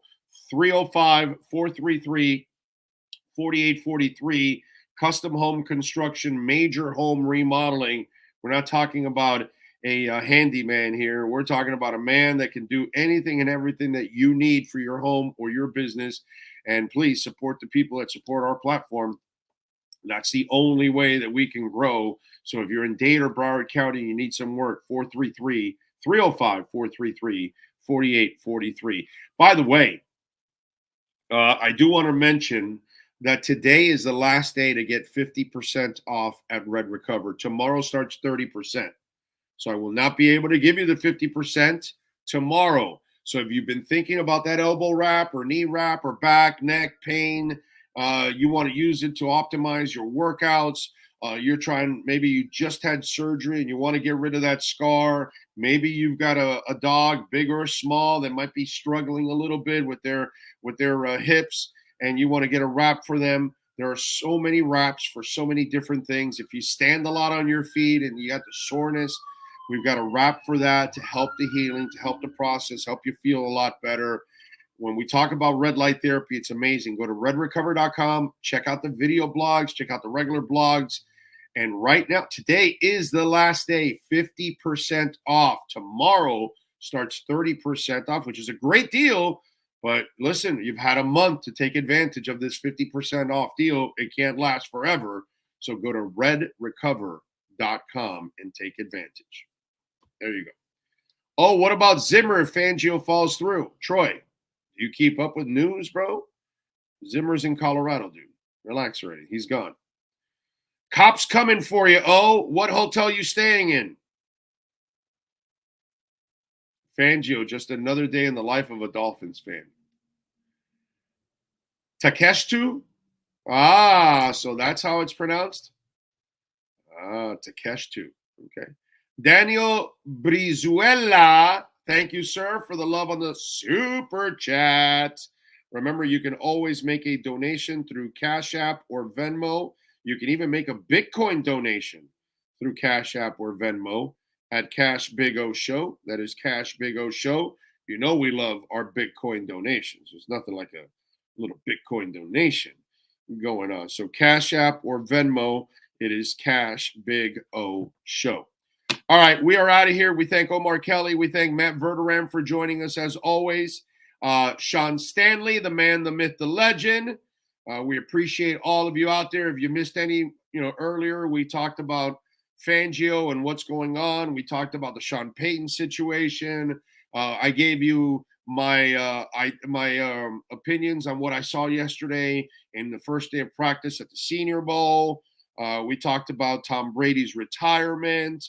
All of those things. If you missed any of that, also today, if you happen to be in this area, you live or work in this area, the Pensacola, Mobile area, today at 5 o'clock after the second practice, I am going to go out to the Ticket Sports Bar 2 off of I-10. All right. It is at 2115 number 6 West 9 Mile Road, Ticket Sports Bar 2. I'll be there at 5 o'clock. I'll be ready to hang out with all of you out there, have some fun, love to talk some sports, love to meet you. So if you're a supporter of the channel and you live or work in the area of Pensacola and Mobile, we would love to see you today, 5 o'clock, Ticket Sports Bar 2, right there, 2115 number 6 West 9 Mile Road is the address. We thank Sean Stanley, as always, the man, the myth, the legend, getting it done, Omar Kelly and Matt Verderam. We'll see you all tomorrow. Same time, same place, same bat channel. Have a good one.